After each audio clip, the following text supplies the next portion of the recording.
Pinky, the Living Heroic Teddy Bear, by Matthew Meno. Part 1, The Death of King Miliute. Prologue. A doll who magically turned into a woman worked on a pink teddy bear one morning in 1980 at her home in New York City. In her basement, she had a lot of stuff to make teddy bears: the eyes, the nose, the paws, and everything for the bodies. The stuffing for this little bear came from a special place called Odessa, where she was originally from. Well, now, she worked for a very famous company called Toys Incorporated, which made many kinds of toys: teddy bears, toy trucks, toy cars, electronic games, piano keyboards, you name it. They made every kind of toy you can think of, but the woman was mainly good at making teddy bears. Toys Incorporated has been around since 1969, and they've made lots of money. This woman had been working for them for about 6 years. One morning, in fact, it was the 1st of June, she was finishing a teddy bear for a very special child she knew. Her husband Jack thought she was crazy still working for Toys Incorporated, and wanted her to start working in an office, as a secretary or something. "You have been working for children for too long," he said to her just as she finished the bear.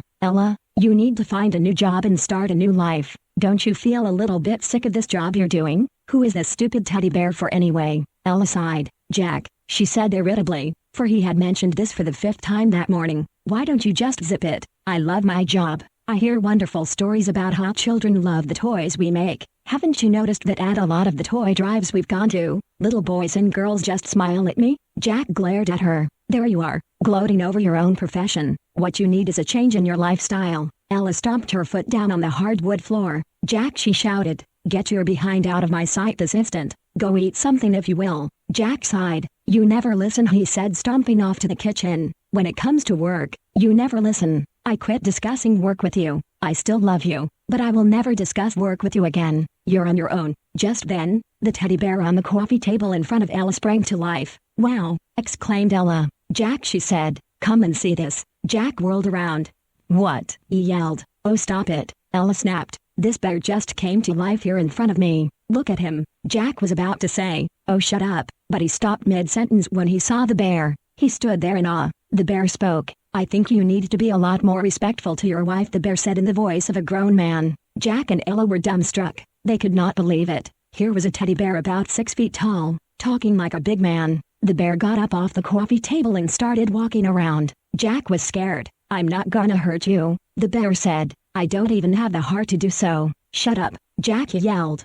"Hey," the bear said, "there is no need for unkind words. I'm here to help you guys in any way I can." "Jack, you have that motor home in your backyard that's in need of repair, right?"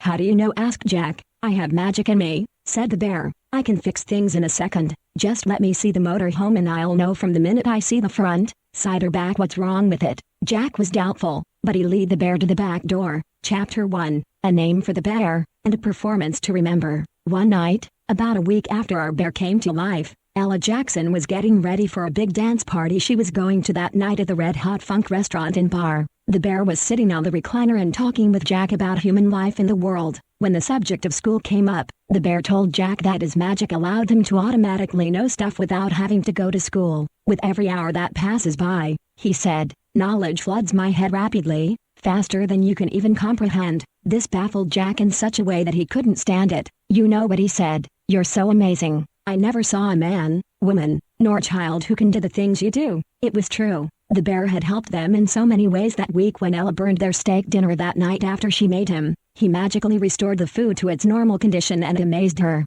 3 days ago when Jack saw that the milk in the fridge went bad, the bear came up and waved his paw at it and restored its freshness. It wasn't spoiled anymore. Jack had bought that milk the day before, and he was angry to find out that it had gone bad, but to see this bear do his magic, it was stunning. "You are a wonder," he said after the milk was refreshed. "How do you even do it?" "It's the magic in me," he said. Now, it was Friday. Ella made him on a Saturday, and 6 days later, she was going to a dance party with Jack. She wanted to take the bear with her, but Jack declined.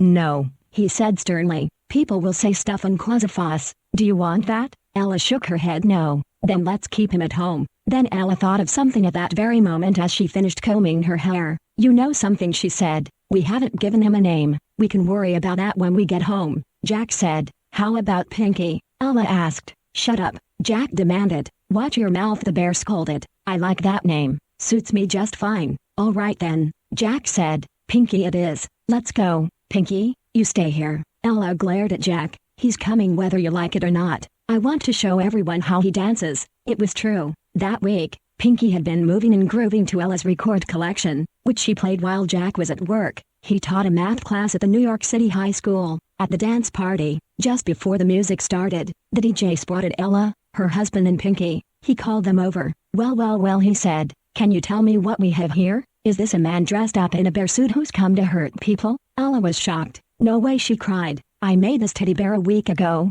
and he just sprang to life. It's the truth." As if on cue, just before the DJ could protest, the bear shrunk to the size of a normal toy bear, and then grew back again. The DJ was in total shock. "But I," was all he could get out. "But I don't believe this." Pinky looked at Ella. "Shall I show him what I can do?" he asked. "Something simple," she whispered in his ear. So with a wave of his paw, Pinky made a bag of Oreos appear out of nowhere and handed them to the DJ.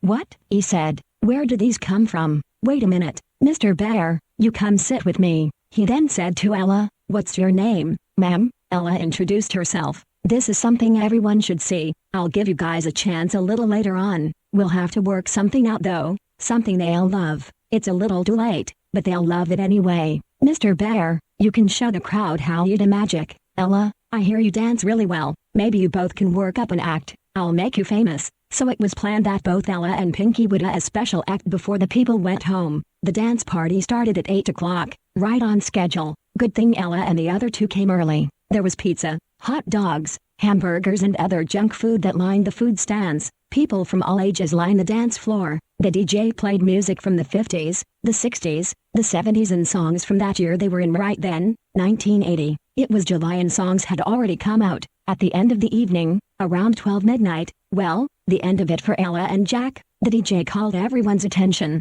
"Folks," he said into the microphone, "we got some special guests here whom you will just love to see. Please welcome to the stage, Ella Jackson and her overgrown teddy bear Pinky." The crowd cheered loudly, but when they saw Pinky, they were astonished. The bear spoke into the microphone. "First of all," he said, "I'm going to do some magic for you." He then asked the crowd, "Is there anybody who's still hungry and would like more pizza?" Just about everyone in the crowd shouted and cheered their yeses except a guy in the back. He didn't want any more food. He was full. Pinky waved his paw in the air, and said, "A palamajace." Instantly, a large box of pizza appeared and landed on the table to his right. The crowd applauded and screamed. Ella patted him on the back. "That's my bear," she said. "Okay."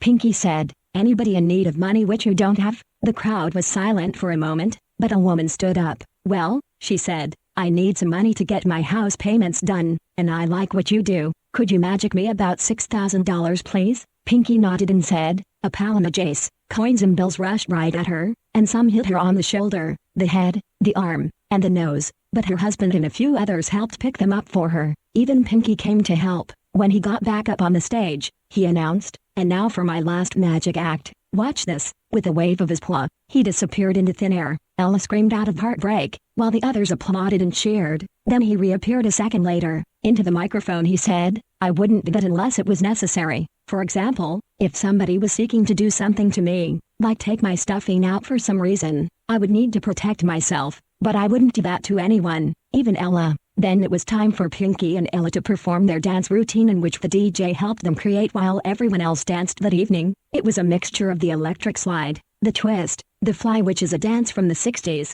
and also the mambo. Pinky even added a few of his own moves to please the crowd. They clapped, screamed and chanted, "Go Pinky, go Pinky, go Pinky, go Pinky" as Funky Town played on the speakers. Ella and Pinky finished their act with a final whirl around the stage, which made everyone in the crowd scream even more. Pinky jumped out of Ella's arms and whooshed into the air towards the ceiling like a giant bird. "Stop that bear," one woman cried. "He's going to fall." But he didn't fall. He stayed up there and waved his paws, making bags of Oreos appear out of nowhere. People caught the bags as they came down, almost hitting them.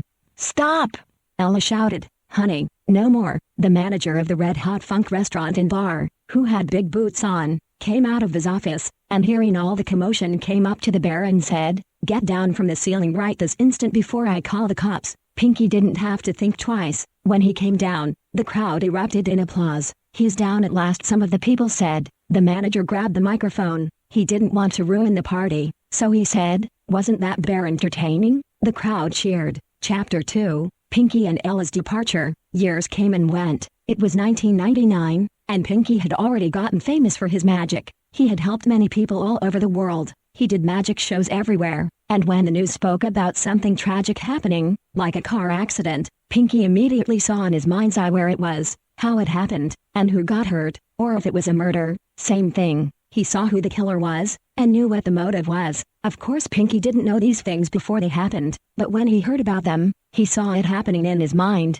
and he wanted to do something, and he did. At 7 o'clock one Sunday morning in early December, a TV news station reported that a motorhome hit a Honda Civic on 42nd Street 2 hours ago. Pinky suddenly felt a strong urgency to go help this person. He explained that this person who's been hit was a blonde-haired girl with a poor little baby of about 1 month old, and she was taking him to the doctor. "How do you know all this?" Jack asked angrily. "What have I told you and Ella already?" Pinky snapped. "It's the magic in me that lets me know these things. I hear a story on the news. I see things in my head. I want to help. Is it wrong?" Ella put an arm around Pinky. "No, honey," she said. "It's just that we don't want you to get hurt. There are criminals out there who will do anything they darn well please to you, and I don't want to be held responsible for your life. Please, stay here." "Sorry," Pinky said. "I've got to help those people. There are people out there in need." "No," Jack said coldly. "You shut up, and you stay in this house. You hear me? I will not have you risking your life for some random people you don't even know, so shut it." Pinky became livid with rage. "Jack," he shouted. This is the first time he ever shouted before. "I am sick and tired of hearing you tell me to shut up. Do you want to be reported for verbal abuse?" "Yeah, right," Jack shot back. "Verbal abuse is not even a thing, so shut up." Pinky stood up on both his feet. "Goodbye, foul mouth," he said, shaking his head angrily. "You don't even listen to a word I say. Ella has even told you to watch your language, but you don't care, so until things are better, I'm leaving. Goodbye." Out the door he went. Jack ran right after him, but it was too late. He just simply disappeared into thin air. Ella was crying now. "Ella," Jack shouted as soon as he came back in. "This is the last straw. If you don't quit that stupid job of yours, I swear I will burn down Toys Incorporated." "That's not wrong. The law can just stay out of my way. Arson may be against the law, but they can just deal with my reasons. I've had spats with the law and I've given them orders before. They never listen. Don't make any more bears, or I will burn your company down. Got it?" Ella had heard enough. "Get out," she screamed through her tears. I hate you to the very core." But Jack wasn't shaken. "No," he said. "This is my house. I paid for it with my money. You need to start obeying my rules. Either ditch the Toys Incorporated job, or you will be punished for life." Ella stood up to give Jack a punch in the stomach, but Jack pushed her down.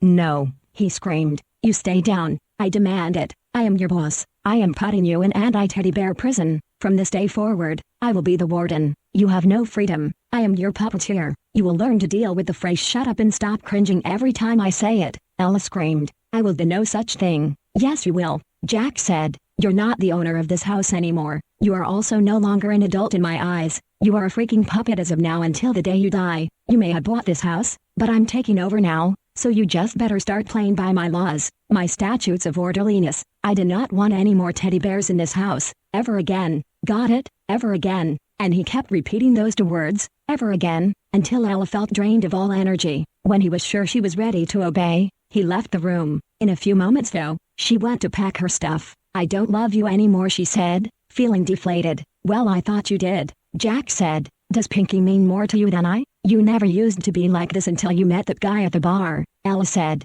"I think his name was Russ. I heard what he said to you, about keeping your wife in the line of order, saving her life from, what was that word he used?" Jack didn't speak for a few seconds. "Waste," he replied. "That's what he said, saving your life from waste. This job you have is wasting your life. That's what Russ and I both believe. Russ keeps a good eye on Toys Incorporated every day, and he sees things he doesn't like. You guys don't make the proper toys kids need. There should be an electronic game on obedience, so children can learn to obey even the strictest orders. But all you people at Toys Incorporated make or teddy bears, toy trucks and cars, cassette players and other junk I think kids don't need. If you don't love me, and if you can't quit your job, just get out of here and don't even come back here for anything. I'm taking your cassettes back to the store. You'll never see them again." Ella glared at him. "They're mine," she screamed. "Not if you can't change a job to save your own life," Jack said. "I hope you're happy living in that childish rut." Ella ignored him and continued packing. She took her things out to her white 1979 Hyundai.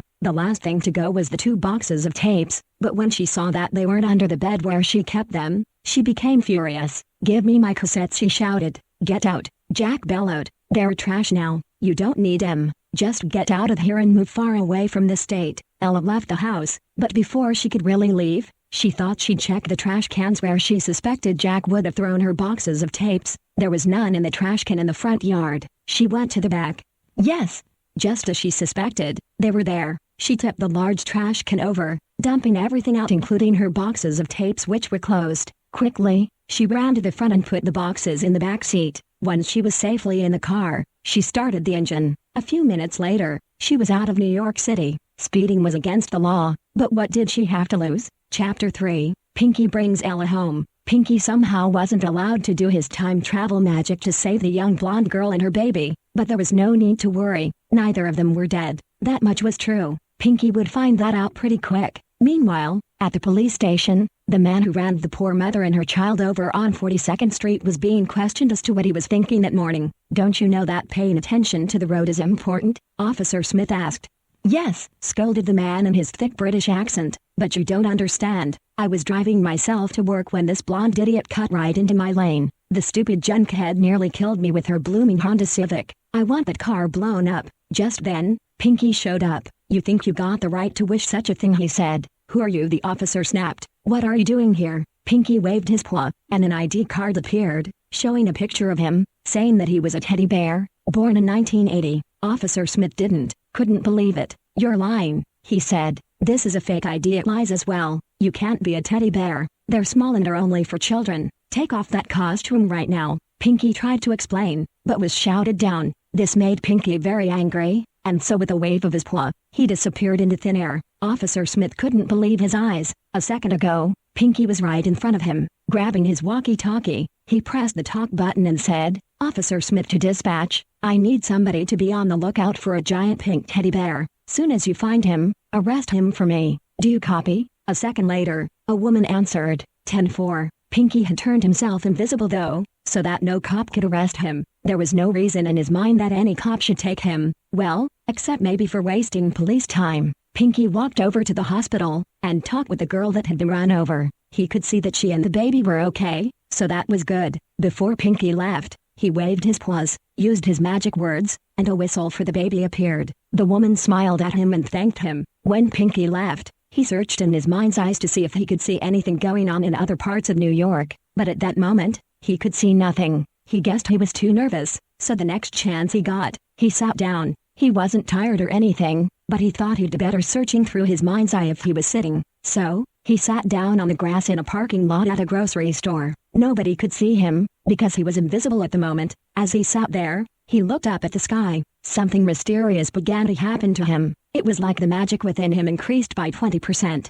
He sensed evil all around New York, and other places, even though there was nothing or no one sitting or standing with him. Suddenly, his mind's eyes burst open. He saw a young girl being attacked by a drug dealer in the Bronx at that very moment. He was in New York City. In an instant, he knew exactly where to go. He lifted his great head up to the sky, waved his paws as high as they could go, and flew off. A few seconds later, he found himself in the right place where a black-haired girl was being beaten by a Mexican man about 6 feet tall or more, and Pinky saw to his horror that he had a gun with him. Still invisible, he took the gun away from the man, and knocked him to the ground with a mighty push. The man turned around to see who had pushed him to the asphalt, but he could see nothing, not a soul. Pinky then waved his paw in the air, grew about 10 feet taller, and carried the man all the way back to Mexico where he came from. Didn't take him long to get him there either. Pinky was actually flying. This girl who was being attacked, when she saw she was free from the man's punches, ran home immediately. As soon as Pinky returned from taking the man back to Mexico,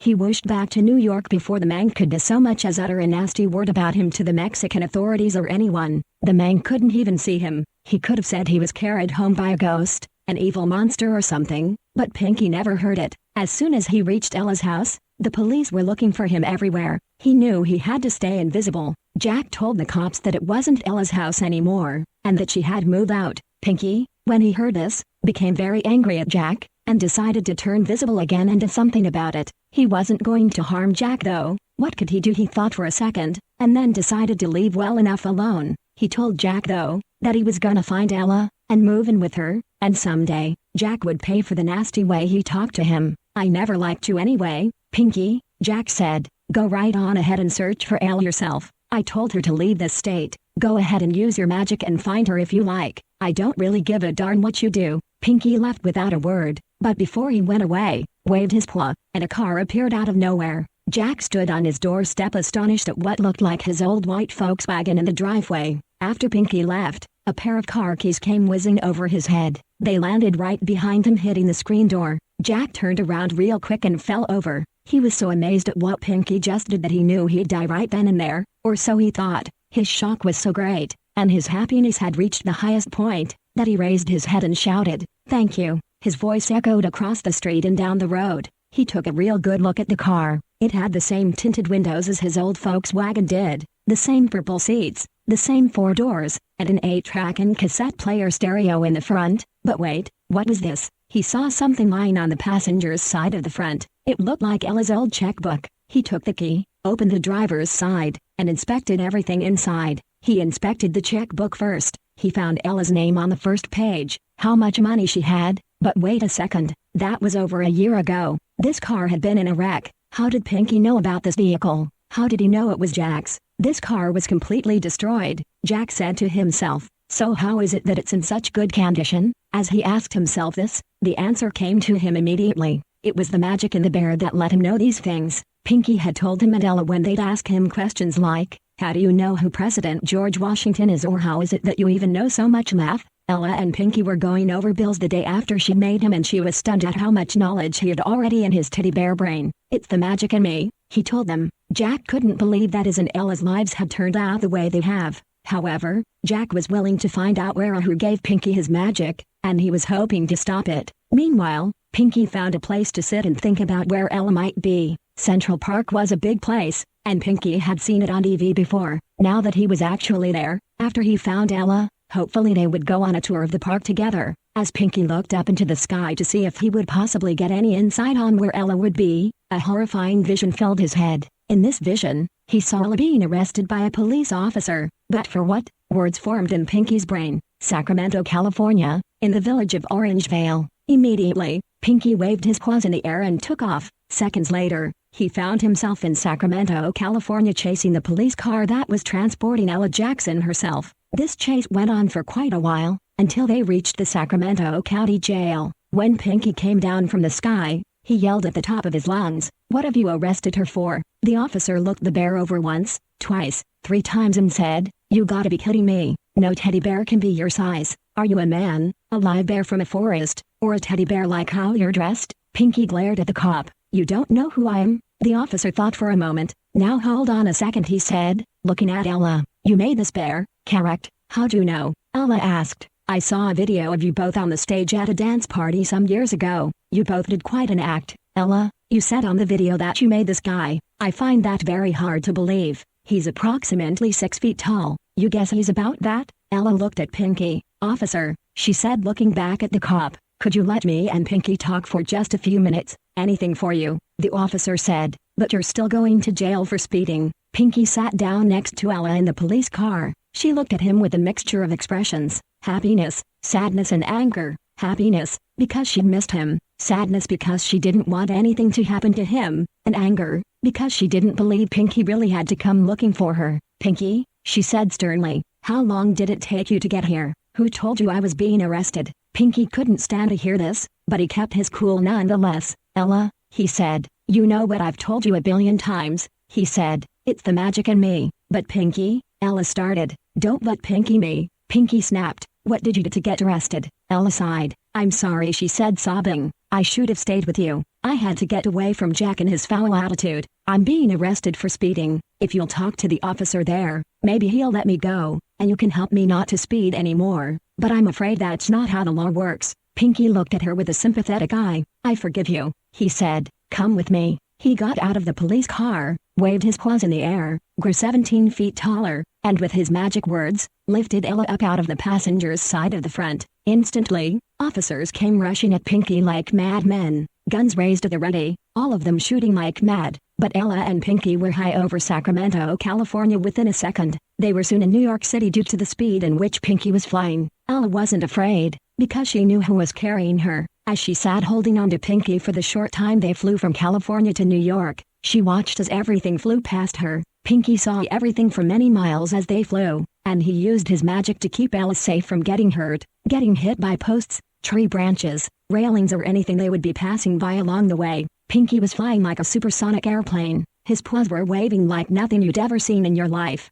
Funny thing is that he never got tired while doing this. When they reached Ella's house, Jack wasn't there, but a for sale sign was on the property. Ella got down off of Pinky, and he shrank down to the size of a man. "Thanks for bringing me back home," Ella said to him as she patted his back. "You must be sore after all that flapping and waving your paws, or is your magic keeping you sore-free?" "I don't get sore," Pinky said with a smile. "Wow," Ella said. Pinky looked at her, and he saw that even though she was smiling up at him, there was a look of anger in her face. "I'll find Jack," he said. "We'll resolve this problem once and for all." About a moment later, sirens could be heard, and a police officer shouted Pinky's name on a megaphone from way down the street. Chapter 4, Ella and Pinky get arrested. "Pinky," Ella shouted as the sirens got closer. "Do something quick." The bear waved both his paws in the air, grew 20 feet tall, grabbed Ella, and they took off into the sky. They whizzed past New York, past other states, and were heading to other countries in the world. Unfortunately for them, there was a teddy bear in the law who had powers just like Pinky,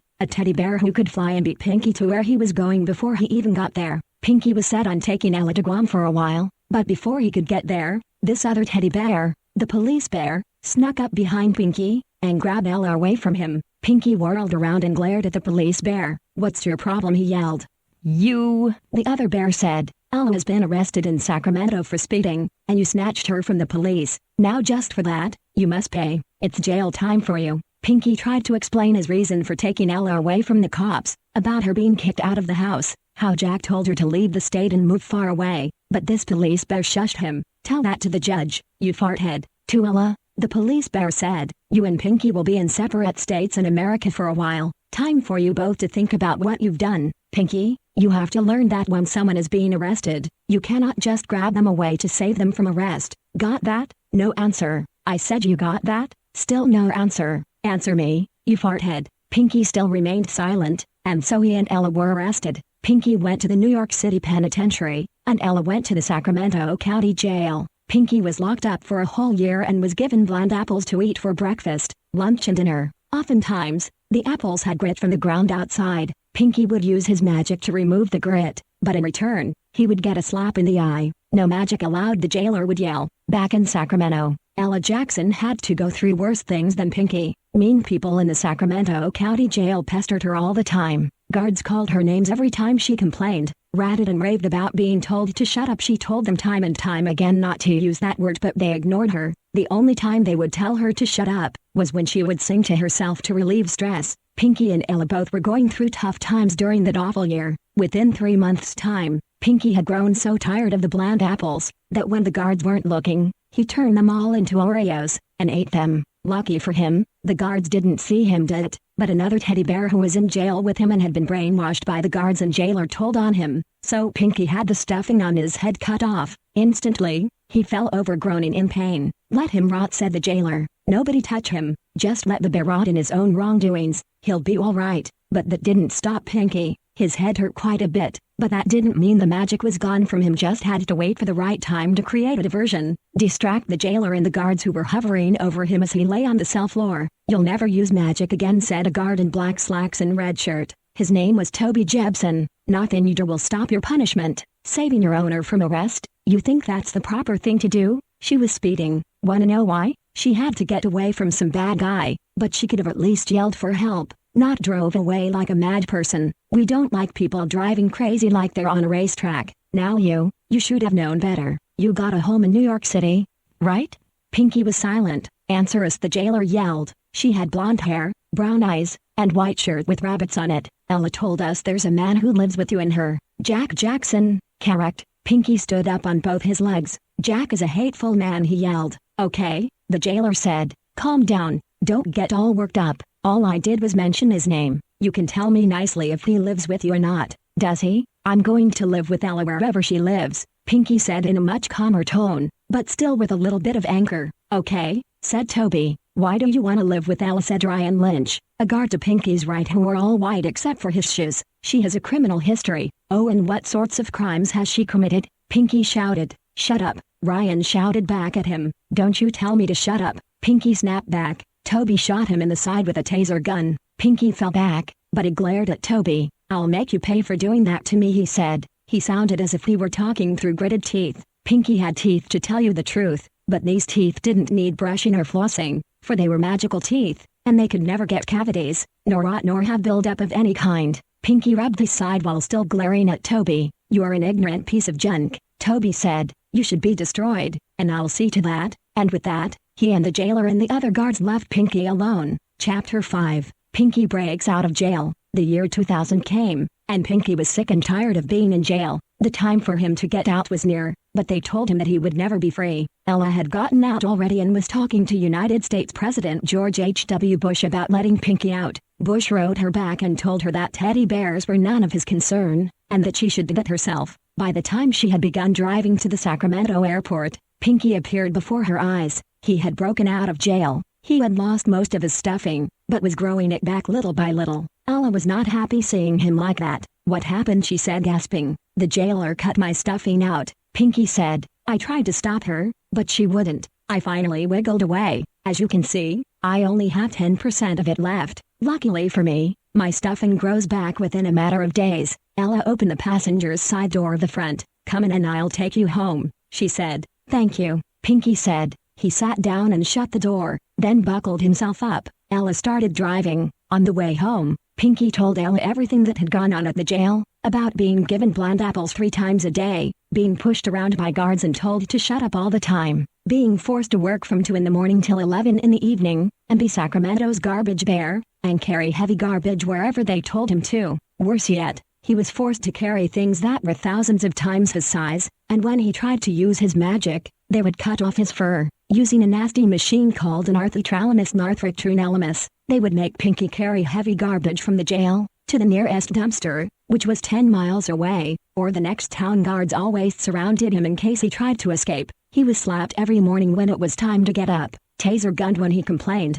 and his stuffing was cut when he didn't meet his quota. Pinky told Ella everything, including being tasered by Toby Jebsen. Honey, Ella said, that's why you can't let your temper get the best of you when you're in there. I learned that much. I almost had that happen to me too. Ella told him about her time at the Sacramento County Jail. She had to eat bread and water day by day, be kicked by inmates, swore at by everybody, and when she would try to sing or hum to herself to relieve her mind of the stress she was going through, she too was told to shut up. I tell you, she said, I didn't like it. Now that I'm out of there, and you're with me, times will be much better. A moment later, they parked at a big house in Rancho Cordova. Pinky and Ella got out of the car. Nice house, Pinky said. Yeah, Ella said, I love it very much. Let's go in. The living room had a big brown couch, a coffee table, a TV, a stereo with 12-inch speakers, a Yamaha keyboard, and a very large recliner in the corner close to the dining room. Pinky sat on the couch. Ella made herself a glass of chocolate milk and sat down next to him. Honey, she said, I'm really glad you made the effort to try and find me, but I would have come back for you. You know I would have, don't you? Pinky sighed. I had to come for you, he said. You bought that house. I know you did. I look back in my mind's eye and I see the day when you yourself bought it from Jessica McKeever, the old lady from Texas. Ella was taken aback by this knowledge. Man, she said with a chuckle, you never cease to amaze me. The things you know. Wow, what else? Is there anything you're not supposed to know? I'm not here to harm anybody, Pinky said. I'm only here to help. When you made me, and I came to life, the magic in me just let me know all this stuff. I don't know when you were born and all that stuff, but I know you did buy the house from Jessica McKeever. How? Ella asked. I just do. Knowledge floods my head every day and I can't stop it. I learn stuff just by looking at everything and that's how I know things. Ella was speechless for a moment. She did not know what to say. She drank her chocolate milk and thought for what must have been 10 minutes. Pinky, she said, you're one amazing bear. Can you see the future too? No, Pinky said. Now be honest with me about it, said Ella. I'm not lying to you, Pinky said. I haven't gained that power yet. If I did, it would be to help, not to harm. But how is it that you can see into the past? I mean, nobody has even told you that I bought our house in New York City, so how does it even cross your mind? I know it's the magic in you, because you've told me that a million times, but just how in the world can this be? Ella was beginning to get scared. I am afraid I might be in danger with you around me, and I love you nonetheless. Tell me, do you know how a bomb is made? How they even work? Do you even have the power to take over the world? Pinky stood up. Okay, Ella, that's enough, he shouted. Okay, Ella said. You don't have to yell. I'll tell you everything, Pinky said. Just relax. The stuffing you made me out of comes from a land on this earth nobody has ever seen before. A magical place called Eladessa. It's a place where humans like you, teddy bears like me, and dolls have magic powers. There are no witches, but oftentimes witches try to come take over the land. I had another life before you remade me, and I wasn't a very strong teddy bear, but you made me with love and kindness in your heart. There was a woman in Eladessa who made me just so she could use me as a puppet. It's not often that people do that in Eladessa, but when they do, it's because they've been cursed by a witch and need to have that curse removed. I know all this, because I've seen reflections of Eladessa in the sky as I fly around. My magic powers give me knowledge about what goes on in Eladessa, about its history, about its present time. When the appointed time comes, I will have to go back there and help them over there, but that's not going to be for quite a long while. I can see into the past, because my magic allows me to for certain reasons. If somebody lost a loved one to drugs, and I hear about it, I'm willing to time travel and go back to that loved one's younger days and help get them off drugs. If somebody died of cancer at a young age, and their sister or mother passed the word around, I would travel through time and help cure that person of their cancer. Wait, Ella said, raising a hand, but you don't have the obligation to do that kind of thing, do you? Pinky smiled. I will help whoever needs me. I will stop a car wreck if need be. I will stop a plane from crashing and put it back in the sky where it can fly safely. That kind of thing. I would never harm anybody. You have no reason to be afraid of me. Ella sat there, astonished. Man, she said, you would go back in time and undo somebody's drug habit? Yep, Pinky said. But how? Ella asked. I mean, it's all so unbelievable. What you're telling me is awesome. I'm from Eladessa too. I used to be a doll. Chapter 6, Tragedy. A few months later, Ella and Pinky were at a supermarket buying groceries. Pinky was grabbing stuff for Ella in the frozen section while she grabbed fruits and vegetables. It was on this day that Ella and Pinky were celebrating their freedom with dinner and a movie. Ella was going to order a large pizza. Pizza is a health food for teddy bears, in case you haven't heard. So are hot dogs, hamburgers, fries, and other foods we call junk food. Dolls eat them also. That day on the way to the grocery store, Ella and Pinky met up with a doll about the size of Pinky. Her body looked almost human, but Pinky knew who she was. She was a doll. Just as they walked into the supermarket, Ella asked, "What is this, another Eladessan doll like me, here on Earth?" Now, they were just about done shopping. Pinky and Ella were on the way to the check stand to pay for their food when suddenly, a familiar voice spoke behind them. "You're wanted in New York." It was Jack. Ella turned around and glared at him. "What are you doing here?" she snapped. "After you told me to get out of your house and never come back, what do you think you're doing coming here and bugging the heck out of me?" Jack slapped her on the side of the head. "You need to explain why you didn't show up for court," he yelled. "I know nothing about any court date," Ella shouted back. A security guard rushed over to them. "What's going on here?" he asked. Ella told him Jack was being a nuisance and wouldn't leave her alone. "She has to go to court and testify on behalf of what she did to me some years ago," Jack yelled. "I did nothing to you," Ella shouted. "Leave her alone," the guard said. Ella and Pinky went over to the check stand to pay for their food, wanting to go home and eat lunch and watch TV or something, but Jack was yelling at the security guard, telling him how Ella was on her last legs and soon to die. Pinky gave the man at the cash register the last of the bags. He rang them up, and gave them their change, and they rushed as quickly as they could out of there. Ella put the groceries in the car quickly as Pinky got inside. "We gotta get out of here," she said. "I'm afraid Jack's gonna hurt me." Then she took the cart back inside the store. In a second, she came back all out of breath, opened the driver's side door, sat down, shut the door and started the engine. Ella didn't want to speed like she did before, so she drove at a normal pace out of the parking lot down the street toward home. A few minutes later, she noticed a green suit and following her close behind with none other than Jack Jackson driving. "What's he doing following us?" Ella shouted. She rolled down her window. "Go away. I don't love you anymore. I don't know about any court date, nor have I done anything to you. Now scat." Then Ella turned around and headed for home another way, but that didn't stop Jack, because as soon as they got out of the car, a gun went off, and Ella fell to the ground. Pinky was hopping mad when he saw that Jack had a .40 caliber rifle in his hand. "Put down your weapon," Pinky yelled. "Shut up, Pinky," Jack yelled. "You're next." Time to take you out like I did Ella. But before Jack could get a shot at him, Pinky waved his paws in the air, grew 60 feet tall, and grabbed Ella. You can't have her, Pinky said.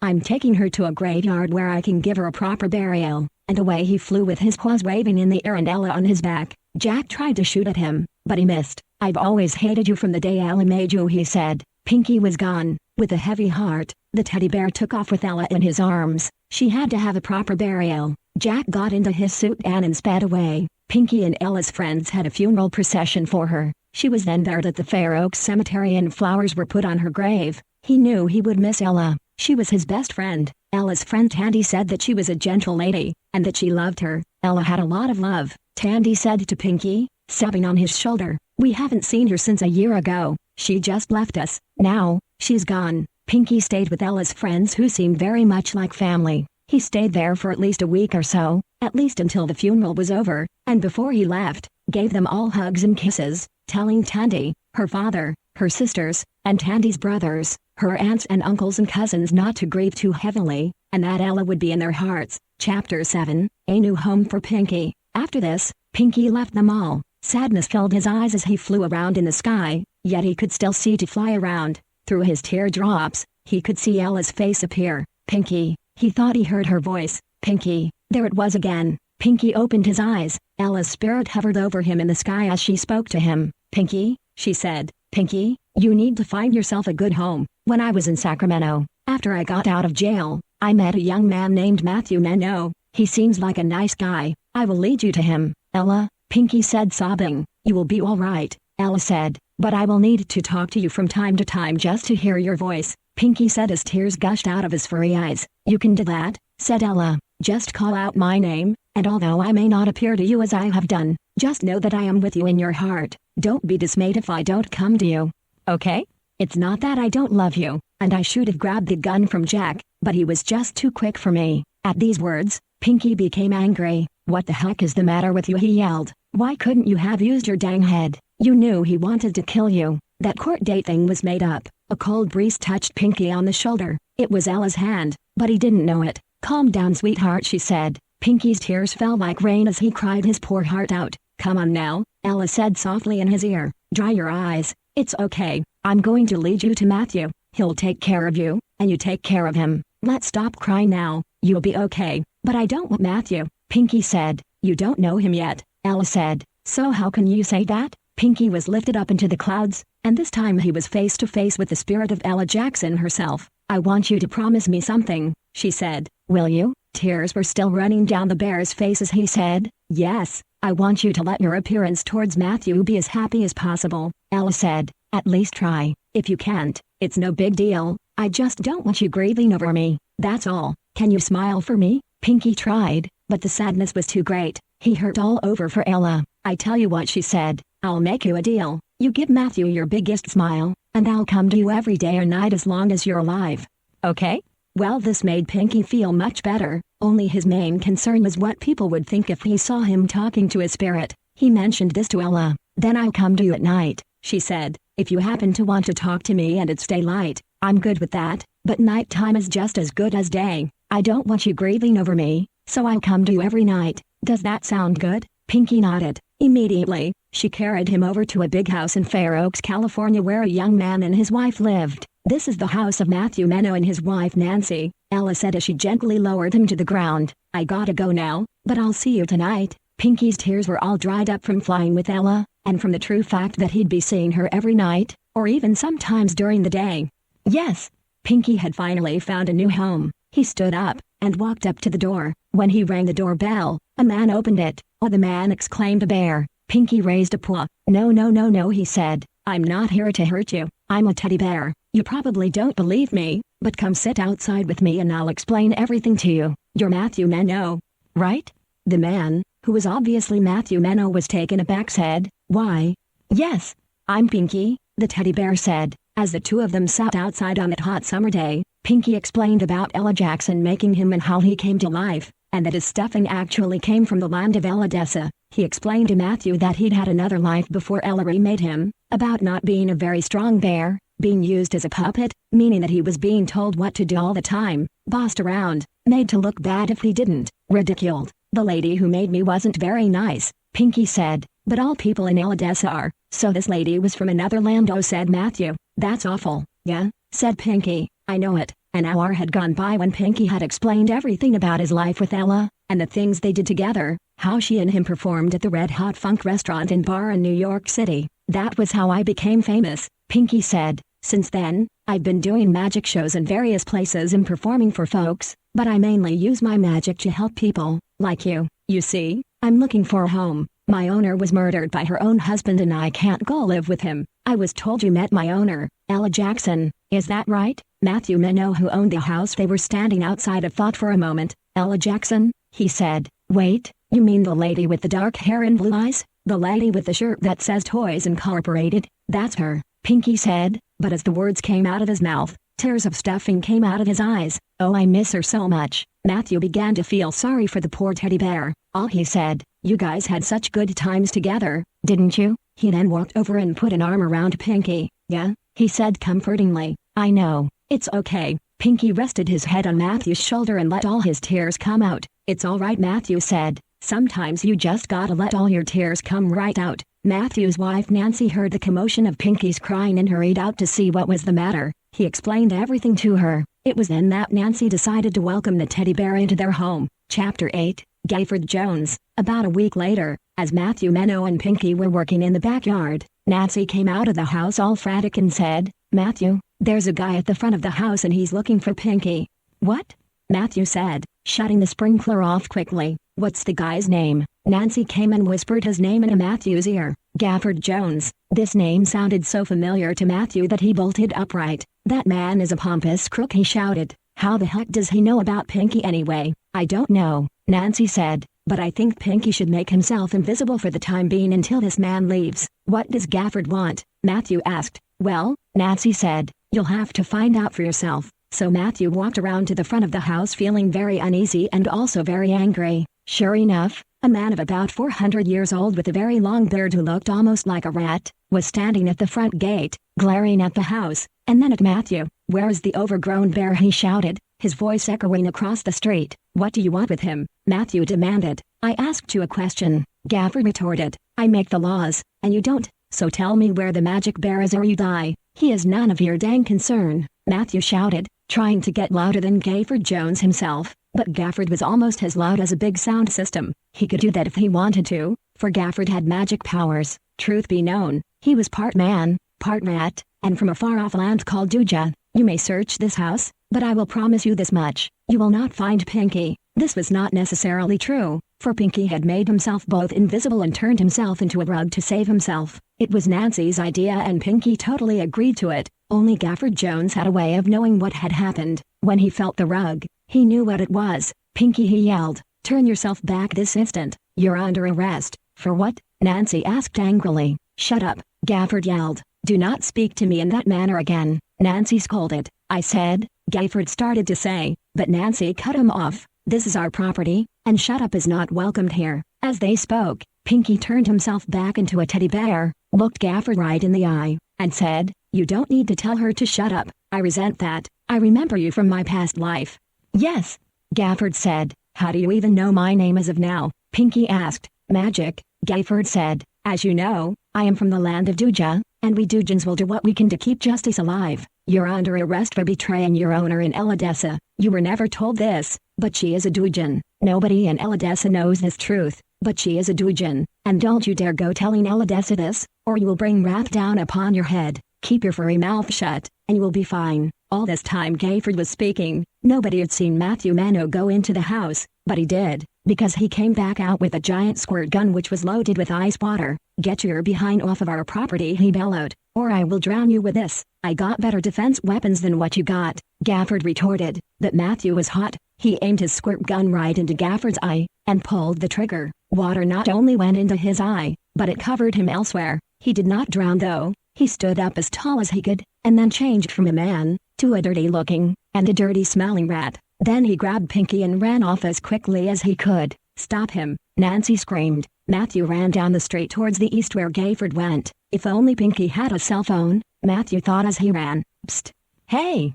Where are you going? A voice shouted to his left. No time to talk, Matthew shouted. Wait, the voice said, maybe I can help you out. A few seconds later, a beautiful woman was running right beside him. Or was it a woman? Matthew wasn't sure. No time to look her over though. Avatars are only on computers, he thought. Surely this chick isn't an avatar. You're not an avatar, are you? Matthew asked. The female to his left laughed. Well, she said, some kids say I am, but just think, what do kids like to sleep with in bed at night? It starts with a D. Wait a minute, Matthew said. You're a doll. But how can that be? You're chasing after a filthy rat named Gafford Jones.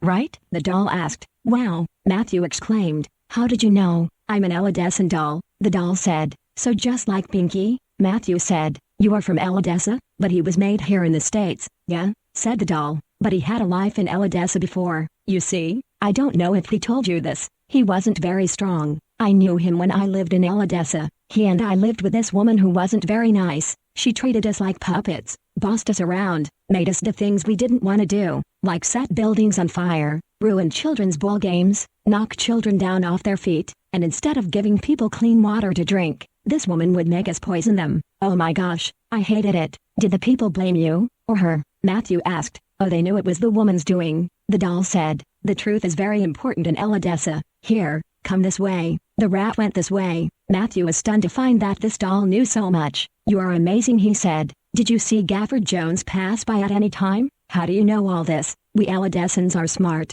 she said. So they ran all over Fair Oaks wherever the rat tracks lead them to. But soon, the rat track stopped, and Gafford Jones could not be found. The doll looked at Matthew sadly, put an arm around him and said, I have something to tell you, and you might not like it, but it's the truth. Gafford Jones has taken Pinky to Duja. A magic plate carried them all the way up in the sky to Duja, and we cannot get there unless we call this magic plate with Dujan magic words. I do not know them, and I do not wish to know them. I know there is some hope. Come with me and I'll take you to my friend Nelia. She'll help us. By the way, my name is Klasa. Chapter 9, The King of Duja. Nelia lived in a house across the street from the old Fair Oaks Village Park. As soon as Matthew and Klasa got there, Matthew knocked on the door. A dog barked inside. Matthew knew it was a dog, but it sounded very different from the dogs he'd heard before. A second later, Nelia opened the door.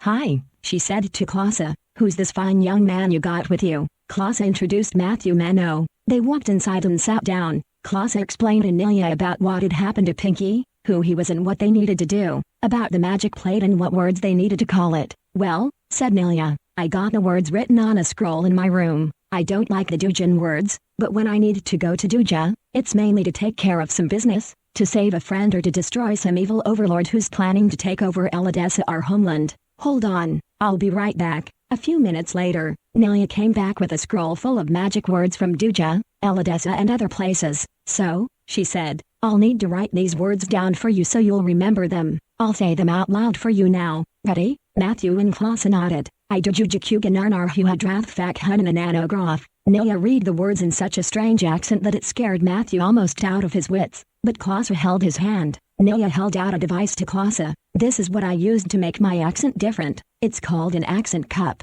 You use it to call the magic plate, to fight your enemies, to create diversions, and if ever you're in Duja and you meet the Menzoin, which are what you might call demon bees, the accent cup will disarm their power to kill you. They're allergic to the rolling of the hours. Do that for about 5 minutes, and you're safe. Anyway, if you need my help, use the accent cup, and call my name. The plate will come for me. When Matthew and Klasa were outside, Klasa used the magic words Nelia gave them, and immediately, a gigantic plate the size of a motorhome came down from the sky. A handle came down and Matthew and Klasa climbed up onto the plate. They whizzed up into the sky, past all the planets, the stars, and they soon found themselves passing all the galaxies by. They soon passed Elodessa and other lands Klasa knew very well, for she had traveled all over after leaving that Dujan woman who abused her and Pinky. Within an hour, they reached Duja. There was no sign of trees, no sign of plants, all seemed to be dead, except for people walking around and talking in the Dujan language. Klasa helped Matthew get down from the magic plate.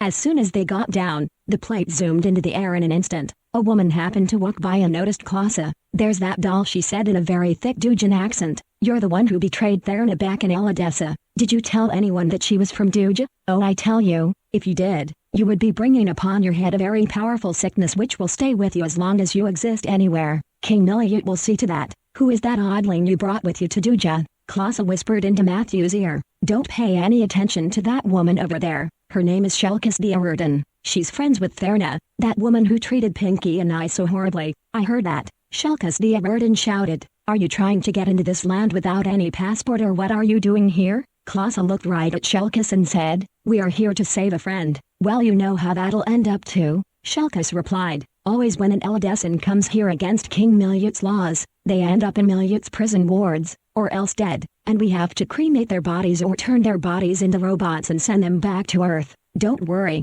the Oddling will be fine without his breath of life. Being a robot is pleasant as far as I'm concerned. Never tried it, but I've seen humans in robot form, and I find it joyous as can be. Now, why don't you call that magic plate back and tell it to send you to your homes where you came from?" Klaus gave Shelkis a real hard glare, and led Matthew north, where the king's palace was. She couldn't help feeling that they were both being watched. "Hush," she whispered in Matthew's ear. "We need to be real quiet. There are snoopers everywhere. One loud noise, and they will tell the king who all is around. Quiet steps are all it takes in the north part of this village. We are in the village of Shortagansum. In all of Duja, there are bad people, but here is where all the worst live, including the king, so let's be real quiet." So Matthew and Klaus quietly walked for the next mile or two, until they reached King Miliut's palace, which was enormous, had jewels all over it both inside and out, and the words, "Darkness will reign forever" on the front door. As they walked up the front steps, the front door flew open. "Who are you?" an angry woman half screamed. Matthew spoke up. "We're here to see the king," he said firmly. The woman went back into the palace, slammed the door and walked away. The slamming of the door echoed all around them. Matthew asked Klaus what made it echo so much. "It's because this door is made of a very different kind of wood than you would normally see on planet Earth. This is called Heimer wood. The tree we're standing under is called a Heimer tree. Heimer is a fruit the Dujans eat." As Klaus spoke, the door flew open again. This time, it was a very tall man, about 8'8", with a very long beard and with a huge gun in his right hand. "Don't either of you speak unless I give the permission," he said in a thick Dujan accent. "I can read your brains. I know what you're here for, and you know you cannot ever see Pinkwood again, because he's in trouble for betraying his original owner. He was destroyed for it, and then that stupid Ella Jackson woman bought his stuffing after it came to Earth, which it was not supposed to do. I sent it to the disposal sea. Unfortunately, I have some stupid fish who don't want to eat the things I send down there, and so they disobey my ever so great orders to eat them." For screaming out loud, "It seems like this disposal sea thing just isn't working out for me. My disposal sea just wants to be a regular ocean. When I became king, I made a vow to my father that I would change Duja for the better. Excuse me, not the better, but for the greatest, which is better than the better. I wiped out the sun, I wiped out the stars, I put out the moon, I destroyed the clouds so that they would not be in existence. Now before you ask me any stupid questions, let me warn you, you have 5 minutes to speak to Pinkwood, and do not call him Pinky. I curse that name. I am King Miliut. The name Miliut means greatness of greatnesses. When you address me not as your highness, or your excellency, or your grace, but rather, your greatness. Don't even call me King Miliut, call me your greatness. Klasa, if you help Pinkwood in any way, shape or form, I will tear your body to smithereens, and the way you are now, will not exist anymore." With these words, King Miliut went back into his palace to get Pinky. A moment later, Matthew and Klasa were furious when they saw Pinky with a computer device attached to his head. This device was used to monitor, track, and worst of all, report everything Pinky said or did to the king. Pinky had been in Miliut's prison for a short time, but the next day, he was to have his memories deleted forever. This device was called Elekidornalgatham. Klasa knew about this device, and so in anger, she reached up to take it off, but King Miliut slapped her hand. "Don't you dare even think about doing that," he shouted. "This device is supposed to make Pinky forget he ever knew you. Therna wants me to activate it within an hour. That's why I'm giving you 5 minutes to speak with him, no more than 5. In 10 minutes, he will be going to the brain-deleting machine where he will be Dujanized, and where Therma will be sitting and waiting for his former self to be renewed. Nobody can stop this great task from being done, not even a doll like you, Klasa. I wouldn't even try to think up any ideas in my head if I were you. I can see your big doll brain spinning even without looking at you. Shut that brain up right now. You dare to talk like that to me?" Klasa said through gritted dull teeth. "Miliut, you better not wipe Pinky's brain clean of any of his memories, or I will tell Queen Phasnia of Elidessa. You think you Dujans are more powerful than us Elidessans, but we have the power to defuse your evil." Chapter 10. Klasa's death. The king went back into the palace to do his business. "Klasa's gonna be destroyed," he said to his wife, who she asked scornfully. "That demented doll outside, what did she come here for? to take Pinkwood away from me and ruin my plans to have his memories wiped clean. That's what the king snapped. Well then destroy her, shouted his wife. That's exactly what I'm gonna do, King Miliut Whisper shouted. The dumb little fake's gonna see her friend for the last time and for 5 minutes only. Meanwhile, outside the palace, Pinky looked at Matthew and Clausa as the two of them clenched their fists in rage. Matthew with his human fists, and Clausa with her doll fists. He's too powerful, Pinky said. No. Clausa shouted. Don't even listen to a word he says. I'll remove that dumb device from your head right now and you won't get that stupid brain wipe as he so demands it. You're coming back home with us. Listen. Pinky said. He's got drones out in the land of Eladessa preparing to destroy the land. You best go warn everybody you know, even the queen. Pinky, Clausa shouted. She was angry at hearing these words. She almost used the word shut up, but she thought better of it. You zip up that dang lip of yours. You hear me? Miliut has got you brainwashed and I won't have it. Zip it. Now. Pinky was starting to cry. I want to believe you, he said, but the king has shown me through his screen every person in Eladessa and what they're doing. What?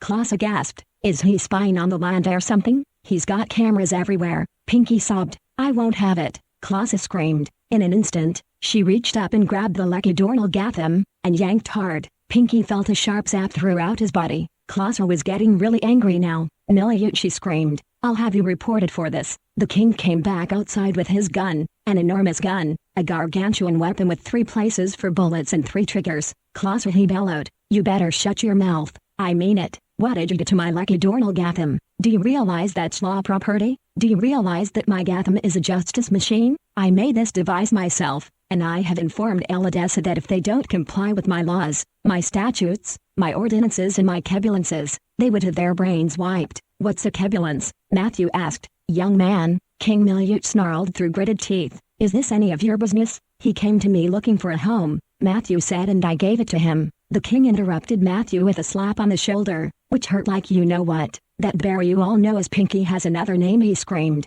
He had another life before retarded Ella Jackson used that stuffing of his to remake him. King Miliut looked at Pinky. I had other plans for your stuffing. It never should have gone to Earth. I cursed the day it did, but it's too late for that now. My magic won't work on that curse because... The king paused a moment. Wait, he said. I got an idea. I can go back in time and remove you from Ella's clutches. Ha ha ha ha ha. That's exactly what I'll do. She'll not get the chance when I get through with her. Ha ha ha ha ha ha ha ha. Clausa glared at the king. Yes? He asked. Queen Phasnia knows you, she said. She knows your evil doings, and she knows what happened the last time you went back in time to stop somebody's birth. You failed. Shut up, King Miliut said, or started to say, but Clausa shouted him down. Watch it, she said. You just love that word, don't you? You think that insane shut up that you'll kill off the words people, teddy bears and dolls have to say. Well, I'm not gonna let you shut me up anymore. I'm through with you. Your lucky Dornal Gatham is a piece of trash. Before Clausa could say anything more, King Miliut cocked the hammer on his gun, aimed it at the doll, and fired. Clausa was too quick. She moved away from his bullets. Aha, you think you can outdo my ever-so-wise tactics? He aimed his gun at the doll again and fired, barely missing her. The next time he fired, a bullet bounced off her head, but didn't make a hole. What kind of material are you made of? The king spat. Huh? Clausa said. I thought you knew. I was made in Eladessa after all. This material is indestructible. It is called glate. Glate, laughed the king. Never heard of it, but all the same, I think it's time you fell apart, melted or liquefied or something. You got to have some kind of destruction happen to you or else I'm done for. I promised my father I would destroy Eladessa. He destroyed Agrabah when he was king. Wait, said Matthew. Agrabah? Is that where Aladdin and Jasmine lived? Precisely, King Miliut replied. Pinky had heard enough, so he spoke next. Your Majesty, you have no power over me. As I told you earlier, I was made with loving kindness, not hatred. Ella Jackson, when she remade me, she made me by a window where there was sunlight. It is said in an old Eladessan book that when you make a doll or teddy bear in sunlight, even if it's hot, that doll or teddy bear magically comes to life. And if you make that doll or teddy in the dark like Therna did with you, the king spat. Pinky stood up taller to face the king. That doll or teddy bear won't be as strong as he or she would if that person had made them in the light. Oh, you're so smart, jeered the king. Didn't it ever cross your mind that Therna was your real owner, and that you should go back to her? I don't want Therna, Pinky shouted. She was evil, a doujin, a disrespectful piece of trash. Before Pinky could say anything else, the king slapped him across the face. Shut up, you lie in the presence of your king, then you shall be destroyed. Matthew stood as tall as he could. "You are a tyrant," he screamed. "Don't even say the word shut up, because I will do to you exactly what you did to Pinky just now. You are a real live tyrant." As the king raised a hand to hit Matthew, Pinky waved his paws in the air and grew 98 feet tall. They were in the land of Duja, and the palace was 28 feet tall, so Pinky had enough room. "You hurt anybody here amongst you, and I swear by music and every note in the world I will bash your teeth in." Matthew's right. "You are a tyrant." This didn't faze King Miliut. "I know about your magic," he said. "The thing is, you're not allowed to use that magic anymore. I will strip you of every magic power you got. Klasa, do not even think of going to Eladessa and complaining to Queen Phasnia, because I will bomb that land to bits in an instant from where we stand. I have a device for that job right here in my pocket." This news made Klasa furious, so she spread her doll arms, and off she flew.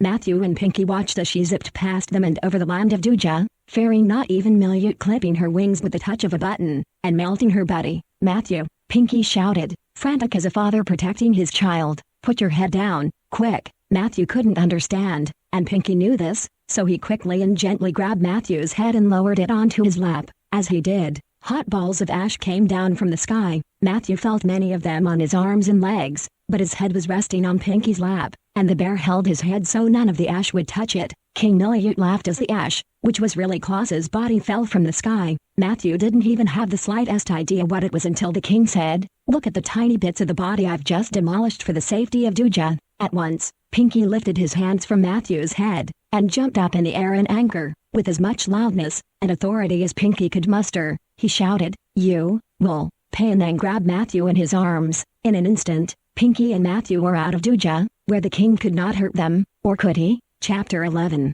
Going to Eladessa. No longer 20 feet tall, Pinky was the size of a man now, and he and Matthew were back home. They had to tell Matthew's wife about everything in the mission the two of them had to do. Tell Queen Phasnia of King Miliut's evil doings, and rid the world of him for good. Matthew's wife Nancy was astonished when she heard of everything that Pinky had told her, and said to them both, "You take care of yourselves now, and be extremely careful. I don't want my beloved husbands killed by any evil kings out there in Eladessa." "Oh, there isn't any evil kings or queens in Eladessa," said Pinky, "but there are witches who go there to try to take over the land. King Miliut is a warlock whether you know it or not, but I got Matthew covered." The next day, Pinky woke Matthew up with a big plate of waffles, drenched in maple syrup, but he didn't put as much butter as he did syrup. Nancy and Matthew went to bed the night before at 10 o'clock, because that day, he and Pinky were to start out for Eladessa at 7. Matthew got dressed, and was about to brush his teeth when Pinky said, "You can brush your teeth when we get there. The queen's got clean bathrooms and you can take your time when we arrive." This made Matthew happy.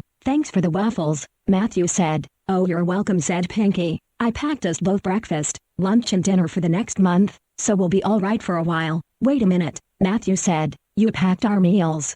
"Yep," Pinky said. "I'll explain everything when we get to Eladessa." Just as Matthew and Pinky walked out to the street, they heard a familiar voice. "Where are you both off to so early in the morning?" the voice asked. "Oh," Matthew said. "Hi Mom, Pinky and I are off on a trip." "Eladessa," Pinky said. As he spoke, he waved his paws in the air and grew 20 feet tall. "Wait a moment," Matthew's mother said. "Can I come too?" "Well," Pinky said, "let me clear your seat." And with a wave of his paws, Pinky made a huge flying wagon for Matthew's mother to ride in. "What's that thing?" "Oh, this is for you," Pinky said. "You'll be riding alongside Matthew and me." "Have you ever been to Eladessa?" "No," said Matthew's mother, "but I've heard of the place, and I know what goes on there. I kind of have half the mind to stay, because I don't like witches and warlocks." "You would be under my protection," Pinky said. "Those witches and warlocks don't live in Eladessa. They live in another land. It's called Mugra, the same land where Dracula, the Headless Horseman and all those guys live. But if they show up, I'll protect you. Right now, Matthew and I are on a mission to protect the land of Eladessa from King Miliut of Duja." "Oh man," Matthew's mother said. "By the way, what's your name?" Pinky asked as he patted the seat for her to sit down. She got into the wagon and got comfortable. "I'm Mary," she said. "Wonderful name for a lady," Pinky said. "Now listen, you don't have to worry about doing the driving. I do that with the wave of my paws." "Where are the seat bolts?" Mary asked. "Don't need them," Pinky said. "Once you're in the wagon, you are safe." "But what if we get hit by another vehicle or something?" Mary asked.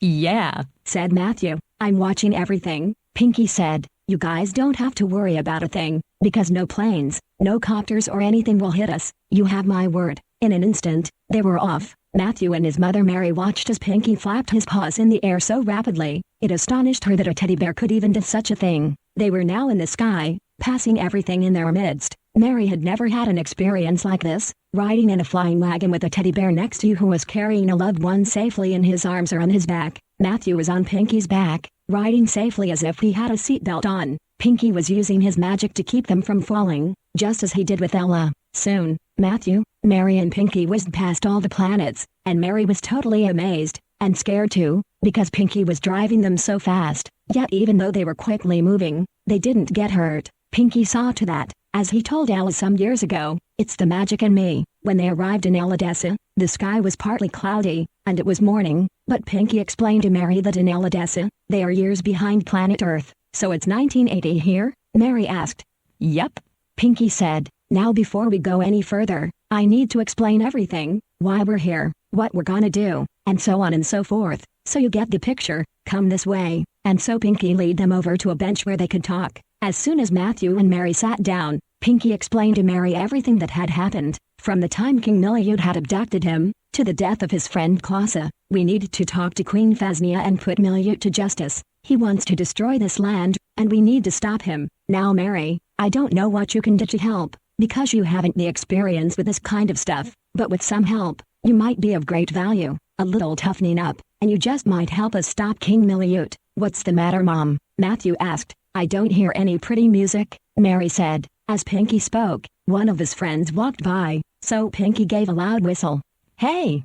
Clarion, come over here." Clarion was a doll, a big tall doll. Mary patted Matthew on the shoulder. "Hey buddy," she said, "it's beautiful out here. Look at that tree over there. Never seen anything like it. What kind of fruit is that? Some kind of orange or mango. We need some Eladescent music. Oh, by the way, your Auntie Doris wanted me to give this to you." Mary took out of her purse a CD which was in a case and smelt of Matthew's auntie's perfume a little bit. "Oh," Matthew said, "tell her I said thank you." "I sure will," Mary said, "and you can thank her too when you call her next time." Pinky was talking with his friend Clarion, and in a few moments, they were all finished and Pinky said to Mary, "It's pretty out here, isn't it?"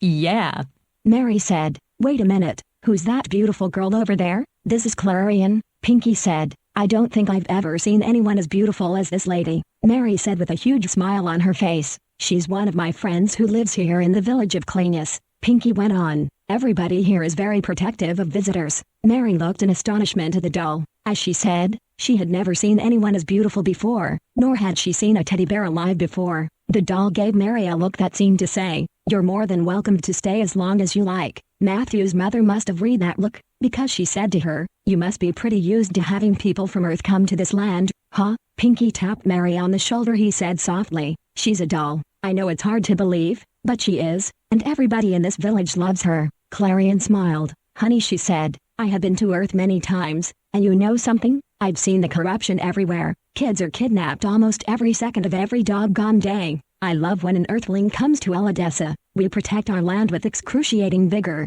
and we protect visitors with the same amount of vigor. We listen to the news all the time and we've heard about every crime that's happened on Earth. I tell you honey, there is not one day that goes by that we hurt for our neighbor Earth. There is more love in Eladessa than there is on Earth. We will gladly protect you and your son." "I see you have your phone with you. We have cell phone service here in Eladessa, but I thought it was the 80s here," Mary said. "Well," Clarion said, "our technology is far more advanced than you know. We may be behind in years, but the tech we have has advanced faster than it does on Earth." Clarion looked at Pinky. "Thank you for bringing these folks here. We have to stop King Miliud as soon as possible." Pinky said, "It's a beautiful place, but I don't believe a battle like the one Matthew and Pinky are gonna be in is something I want to take part in, unless I was younger and really trained for. From what I've been told, King Miliud and other kings of Duja before him are more evil than any other in the world. It takes much more than guts to take them down. It takes brains, willpower, and strength, which I myself don't have too much of. I'm just a mom, a lady who works at a music store in Sacramento, and I probably could help you guys, but I'd need training." "You mean we have to go to war?" Matthew asked. "Yes," Pinky said, "we will have to war against King Miliud, but don't worry, I'm with you." "Looks like I'm gonna have to join you guys after all," Mary said. "Take me to Queen Phasia, or whatever her name is." "Phasnia," Pinky said. Chapter 12, The Queen's Palace. Clarion led them north to Queen Phasnia's palace. It was a good thing Pinky landed Matthew and his mother nearby so they could walk there. The palace was a lot taller than King Miliot's, and it had gems all over it from top to bottom. Mary was amazed when she saw them all shining. She walked close behind Matthew, patting him on the back. "I'm here for you," she said. "I'm so glad you decided to help us disarm King Miliot and his cohorts," Matthew said. When they got to the front door, Clarion rang the big bell. The moment she pressed the big round button above the doorknob, the chime seemed to ring throughout the entire land. Everyone heard footsteps from inside the palace. The big door opened, and a pretty woman with rings on her fingers and long blonde hair greeted them with a heavy Iridescent accent, but with good English. "Oh, welcome to Iridescent, my earthling friends," she said. "Come on in, let me tell the queen you're here." Once Matthew, Pinky, Clarion and Mary were in the palace, they smelled the aroma of many foods wafting through the air. Mary couldn't help but sniff the air. "Smells like spaghetti," she said. "I smell pizza," Matthew said. "Yup," said Pinky, "and I also smell tacos and burritos somewhere." From the far left, about what seemed like a yard away, a big door opened. Clarion walked up to them. "You guys may have a seat," she said. "Queen Phasnia's tending to a sick child named Delia who has a serious illness called the cripe. It's a virus that involves symptoms like brain freezing, violent coughing, seizures, a nasty body odor, high fever, blindness, loss of appetite, and non-stop vomiting. That's the last thing that comes with the cripe, but luckily I noticed her getting sick before it got too late. Delia lives with her parents on Earth, in the state of New York. I went there to do some business. I happened to stop by the girl's house to talk with her mom about some important business matters when I noticed Delia wasn't well. I asked the mom if I could bring her to Elodessa for healing. Luckily, this mother didn't decline. Her mom has been here lots of times, but I never met her. Delia's drinking some after-Tiliot tea to help herself get well. She should be well by tomorrow." Just then, the same big door Clarion walked out of opened up, and a lady, about 6'7", with a white crown on her head, with long black hair underneath stepped out.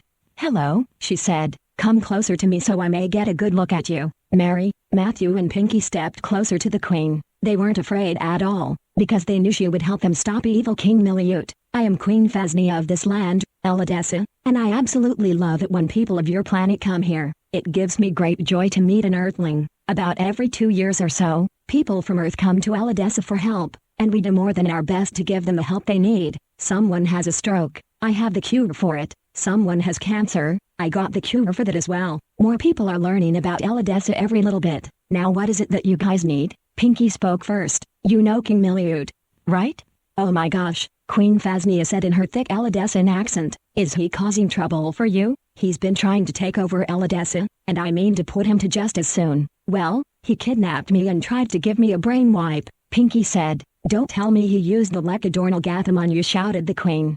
"Yes," Pinky said. "Look, I'm gonna call him here to my courtroom. He doesn't want to use flying magic unless he has to. I want you to tell me what all he did to you, from the time he kidnapped you, to the time he put the Lecadornal on your head." "Wait, not now. When we have Miliot's court hearing, that's when you give us your story." Chapter 13, Murder Magic. The next day, Queen Phasnia's courtroom is filled to the brim with people and dolls of all ages. If you don't know about Elodessan dolls by now from reading this story, they are big and tall like people. They even talk like us, and they're made of a very strong material called glate, which is bulletproof, looks like human skin, and if you were to be patted on the back by one of these dolls, you would be able to say that these dolls feel like human skin, because that's what glate feels like. As soon as the three walked into the courtroom, Pinky, Matthew and his mother Mary, the tyrant King Miliot jeered at them, but he didn't recognize Mary. Still, he jeered at her, because she was not on his side. On Miliot's left and right side were his defense lawyers, a man named Getham Kois, a woman named Aldata Fatrim, a child named Tradiklashum. Judge Tacy called the court to order in the Elodessan language. Zindaladushi shouted, which means order in Elodessan. The people stopped talking immediately. "Will the defendant Miliot Garakar please testify on behalf of Juja telling the truth, the whole truth and nothing but the truth to save his own life and his own land from further corruption?" King Miliot stood up there in silence. "You do not answer?" the judge asked. "Then may I have a witness?" Pinky stood up. "Your Honor," he said, "King Miliot doesn't want to say anything because he wants to keep his own evil ways. He kidnapped me from my new home in Sacramento, California." Judge Tacy slammed her gavel down and looked at the tyrant Miliot. "Is that right?" Still, no answer. "Miliot, I need an answer. Is it true that you have kidnapped this bear? And tell me, for what reason did you do it?" No answer. Speak up. Nothing. Wake up. Judge Tacy's voice rang all over the courtroom. She was so angry. Still, when the king didn't answer, the judge turned to Pinky. Tell us, she said, what all did he do to you? Pinky told everything. He spilt all the acrid beans of the king himself, right onto his own clothes so to speak. This tyrant, he said, told me I was not supposed to tell anyone about Therna, anything. Well, I have to now, but not before I tell you this. King Miliut is extremely strong. I did not know this until he grabbed me. I could not get down from his grasp, because his hands were too tight around my waist, and his feet were too tight around my legs. I would have used my magic to fly out of his grasp, but he had used the most hideous magic words I'd ever heard, words that would strip me of my flying magic for life. But if Eladessa wasn't a land of love, I would have lost my flying magic for sure. Queen Phasnia must have seen Miliut did this to me, because as soon as I got into the king's palace, I felt the magic he'd taken out of me return. The queen stepped over to Pinky and patted him on the back. Honey, she said, Pinky, you were remade by not only a human being, but check this out. Ella Jackson was part doll and part human. She is alive and well right here in Eladessa. Pinky was taken aback. Let him finish what he has to say, Judge Tacy said, and then he can move on to the next subject. What else happened? Like a shot, Miliut arose from his seat. Shut up, everyone, he screamed. You are all under my commands. He looked at the judge. You, he snapped, hitting her in the face. Get out of here and go sit outside and await your punishment. He turned to Queen Phasnia. Get outside and await your punishment as well. But the queen was hotter than a bomb. She punched Miliut so hard, he fell over backwards and banged his head on the floor. Phasnia pinned him down, breathing in his face. Her breath smelt heavily of skippy peanut butter which Miliut hated. Now she snarled, you have done a heinous deed, kidnapping Pinky. You think you're all fine, but you're not. You think you're the great law of life, but you're not. You want everybody to obey you no matter what country or planet they're from, but you stinking know better than that. King Miliut tried to utter the words, shut up, but Queen Phasnia held his lips closed.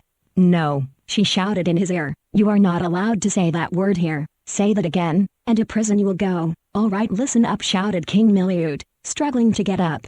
Okay, Phasnia said. What is it? You better not say one word, Miliut demanded. No coughing, no sneezing, no sighing, no blinking, no moving, because I am about to show you the destruction of your corrupt land. You called Uja corrupt, but you lie. His voice was so fierce, and so angry, that it almost scared Queen Phasnia, but she knew better than to let it show. I don't have to use a crystal ball to show you. Just watch. In an instant, the lights shut off in the courtroom, and the drapes closed up so quickly that everyone became afraid and gasped. Anna yelled King Miliut. No gasping either. Just shut up and watch. On every wall before the people's eyes, the land of Eladessa crumbled little by little. They heard their own voices crying to Queen Phasnia for help, but all they heard was the queen being whipped to death for disobeying Juja's ever so right king, as Miliut called himself. Bombs went off and all the buildings in the land disappeared before everyone's eyes. There was a sickening crack as Queen Phasnia's bones were crushed by King Miliut's giant stick. The people in the courtroom gasped out of sheer fright, but they couldn't help it.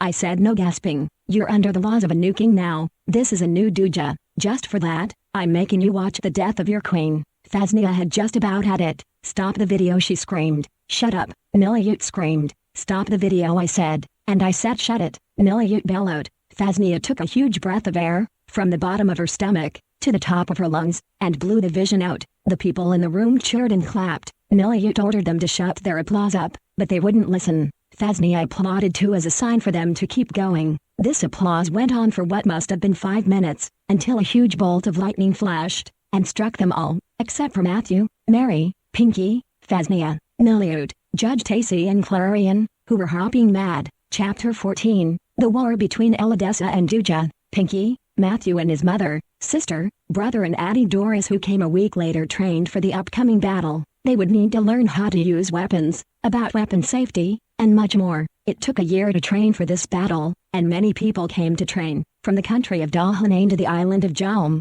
from the continent of Jaladas, to the peninsula of Gish, from the little islands of Drashomia, to the very big islands of Chog. Amongst all these people, Pinky thought he saw Ella Jackson, but she's dead, he thought to himself. But then he remembered what Queen Phasnia had said to him before. Ella Jackson's human body, after it died, had turned into a doll, and the life came back into it. Ella was originally a doll. On the day of battle, as Pinky woke up, he thought about the dream he did about his owner, Ella Jackson, when he was being carried by Ella's spirit to Matthew's house not long ago. Ella's face looked so solid. Now, He had to find her as he walked down the streets of the village of Cleanus, which means wellness in Elidescen. He heard a familiar voice calling to him, but it wasn't the name Pinky she was calling. It was the name he had in his past life when she made him. It was his old owner, Ferna. His old name was Galareth Crode. Pinky resented that name now more than ever. He liked his new life as he was, living free, so he ignored Therna's voice and hummed himself a song that Ella and him used to listen to.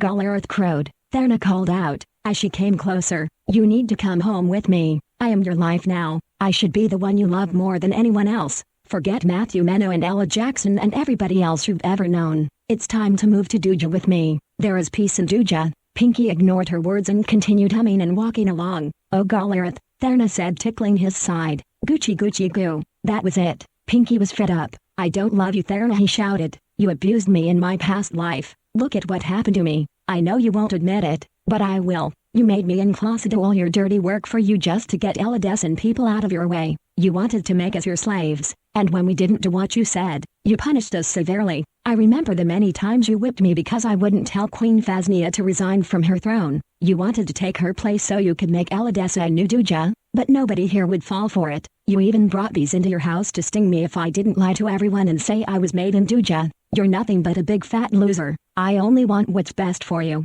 Therna said. Quiet! Pinky shouted. No you don't. You just want to control me, but I won't be controlled. I want my freedom, and you shall have it, Therna said, but not until you play my games, take my tests, obey my laws, take my dares, prove to me you're a Dujan and I will let you be free to be with or whoever you want. Liar, Pinky snapped. I've never said this to anybody else but you and King Miliute. I hate you. And with that, he walked off. Therna was so upset, so angry, so hurt, that she did what only she and other selfish and bratty person would ever choose to do. She started crying like a big whiny baby, but worse, she made her cry so loud, and so ridiculous that it echoed throughout the village. Pinky waved his paws in the air, and a big bag of Oreo cookies appeared out of the blue. Then he waved his paws again, and instantly, they made their way to Therna. Eat those, he screamed. Eat them and zip it up, you old fart. His voice echoed even louder than her cries. He made sure he was heard. Meanwhile, back in the Queen's palace, Matthew and his mother were enjoying a breakfast of pancakes with maple syrup and scrambled eggs with ketchup on them with a glass of cold fresh milk. Did you sleep well? The Queen asked Matthew. I slept like a log, Matthew replied. Me too, Mary said, but my back kind of hurts. My muscles get tight and that's when I need Matthew to massage my back. He does a very good job of it. Clarion is a good massager too, the Queen said. Let me get her for you. Just then, there was a frantic knock at the palace door. Uh-oh, let's see who that is. As soon as the Queen opened the door, she couldn't believe what she saw. Ella, what's wrong? It's Pinky, Ella said. He's being kidnapped again, Your Majesty. You have to stop her. Who? Queen Phasnia asked. It's that old witch Therna. King Miliute's with her. Hurry! Okay, just calm down, said the Queen. I'll be there in a moment. I'll tell Giza and the other men about it and they'll take care of Therna. Giza was one of Queen Phasnia's loyal subjects, men she trusted to help take care of bad situations. There was Giza, a short man of about 5'1" and 20 years old, Porimonio, who was 7 feet tall and the same age. There was Ludimif, a man in his 30s and 6'7", Zelzu, a short but strong man of about 5'5" and 49 years old, and a very good guitarist. Some of these men were short, but they were mighty strong, and could knock down anybody who was against Elidescen, give them a good scare, and tell them not to come back, and if that didn't work, the Queen would paddle them really good, kick them out. Only, would they succeed with Therna and King Miliute? They found Pinky tied to a tree on Valbonia Street with King Miliute on one side, and Therna on the other. Swear to us that you will be faithful to the one life you were given. Therna shrieked. I gave you a life of ease, didn't I? No.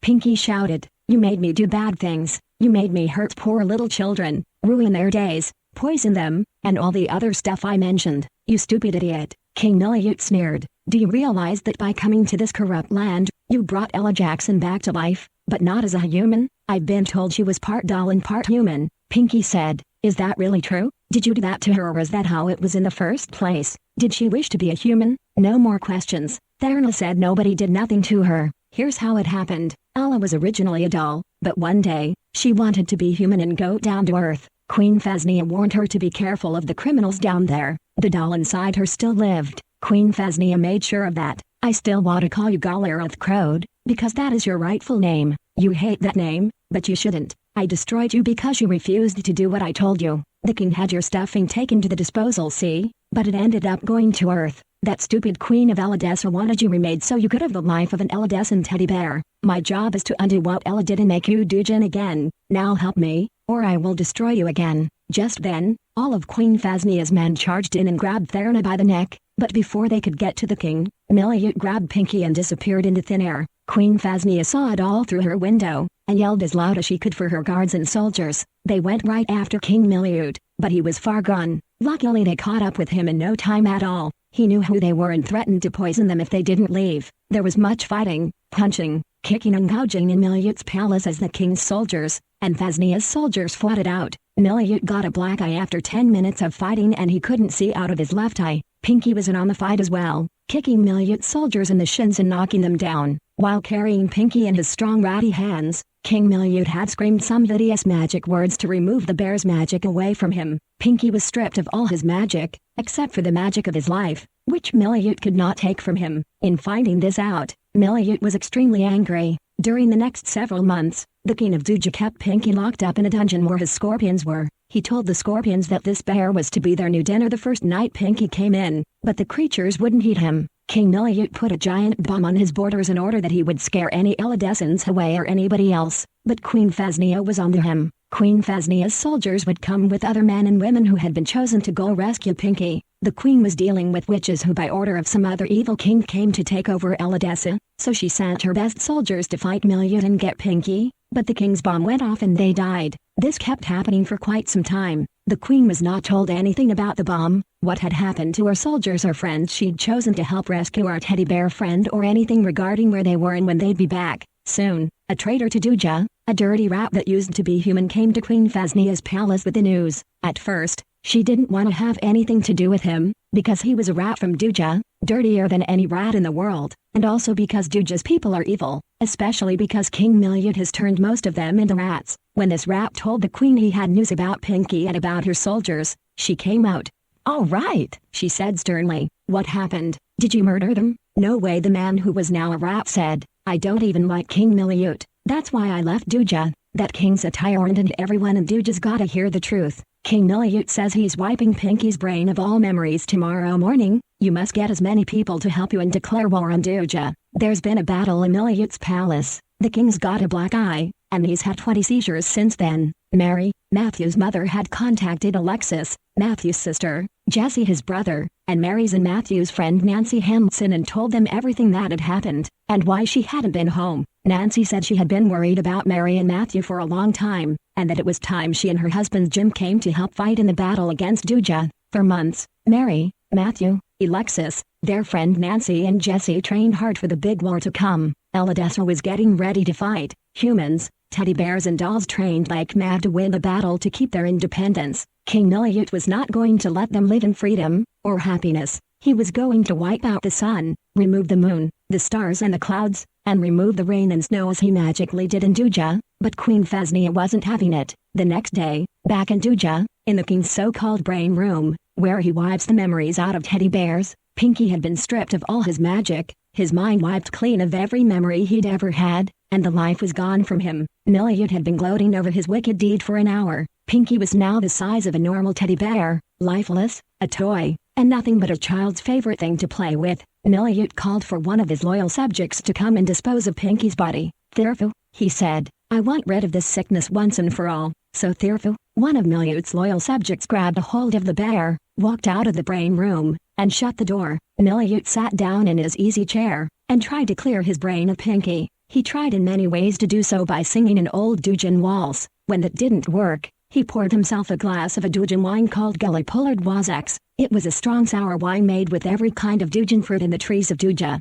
As he drank his wine, a thought crossed his mind. Could Pinkwad's life restore itself? Is his magic gone for good, or is it capable of coming back? Meanwhile, outside the palace, Thirfu was walking about 3 miles to the disposal sea where Miliut had thrown Pinky before, but when he got there, he saw there were no fish to eat the teddy bear. Thirfu must have known it could have been Queen Phasnia's doing according to any Dujan human brain or rat brain, but in truth, the fish had eaten food from Earth which the traitor rat had given them. Seeing that there were no fish in the disposal sea, Thirfu had half the mind to take Pinky back to the king, but he decided to throw him in the murky black water. The moment he did, the bear's magic came back, He grew 60 feet tall, and glared at Therfu, and said, "Where is Miliut? I thought he destroyed you." Therfu shouted back, "What's with you anyway? If the king dismantles you, you gotta stay gone. You hear that? Stay gone." Pinky jumped out of the murky blackness of the disposal sea. "Do you want to know how it is that I came back to life in this dirty water? You have a traitor who came to Eladessa to tell about me and where I am."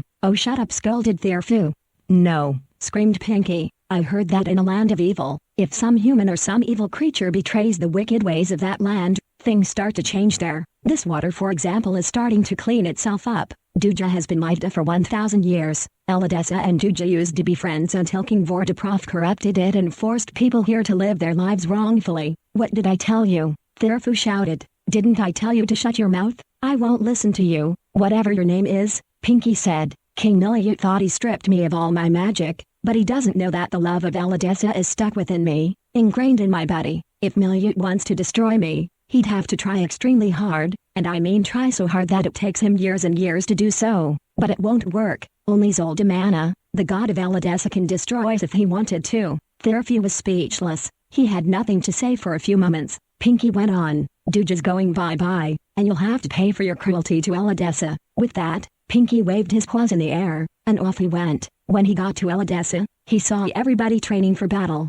3 weeks later, in a battlefield in the village of Dilatizhiet, north of Klinius, a battle cry had sounded, and Matthew, Mary, Nancy Hansen, Andy Doris, Alexis Matthew's sister and Jesse his brother along with all the Eladessan soldiers fought with all the vigor they had in them against King Miliut and his cohorts. Both Eladessan and Dujan soldiers used their magic wands to cast their spells. Eladessan soldier cut Dujan soldier with swords, and Dujan soldier cut Eladessan soldier with swords. Guns and cannons went off like mad. Queen Phasnia and her loyal subjects fought together. The noise of the guns and cannons and everybody shouting in Eladessan and Dujan was deafening, but Matthew and his family had earplugs on. These earplugs were special ones that would allow everyone to hear each other's voices above the hubbub of the battle. Pinky was right behind Matthew and his family, with his magic swords in his paws, his rat poisoning rifle at his hip and ready for when it's needed, and it was a good thing he had it, because just as Matthew Meno and his family shot their first rat poisoning cannons off at Miliut soldiers, a poop bomb hit Matthew in the face, right below the left eye. Pinky waved his paw and made it disappear. "Think you can resurrect yourself?" an angry King Miliut screamed off to the left of them about 1,000 yards away. He was loud though, as I told you earlier in the story. When he came to Matthew's house, he made his voice as loud as a big sound system. Well, this time, he had turned his volume up 70% so he'd be heard. Pinky shot a cannon at Miliut, but it was dodged. "Can't do that to me," the king shouted. Pinky was furious. Maybe that cannon wasn't strong enough, he said under his breath. He shot another one, aiming it right at Miliut's eyes. This one was dodged too. One of his cohorts shot a firebomb at Matthew, but Pinky magically put it out. "How do you do that?" Miliut said. "You should know by now." Pinky shouted, "I have magic just like you." The king jumped over all the fighters and landed right on Pinky's chest. "I'm talking about you using magic after I totally stripped you of it yesterday. You were totally destroyed. Why are you alive? What's up with you dumb Eladessans? Think you can outdo me? Well, no you can't. I'm the fine of the fine for finest,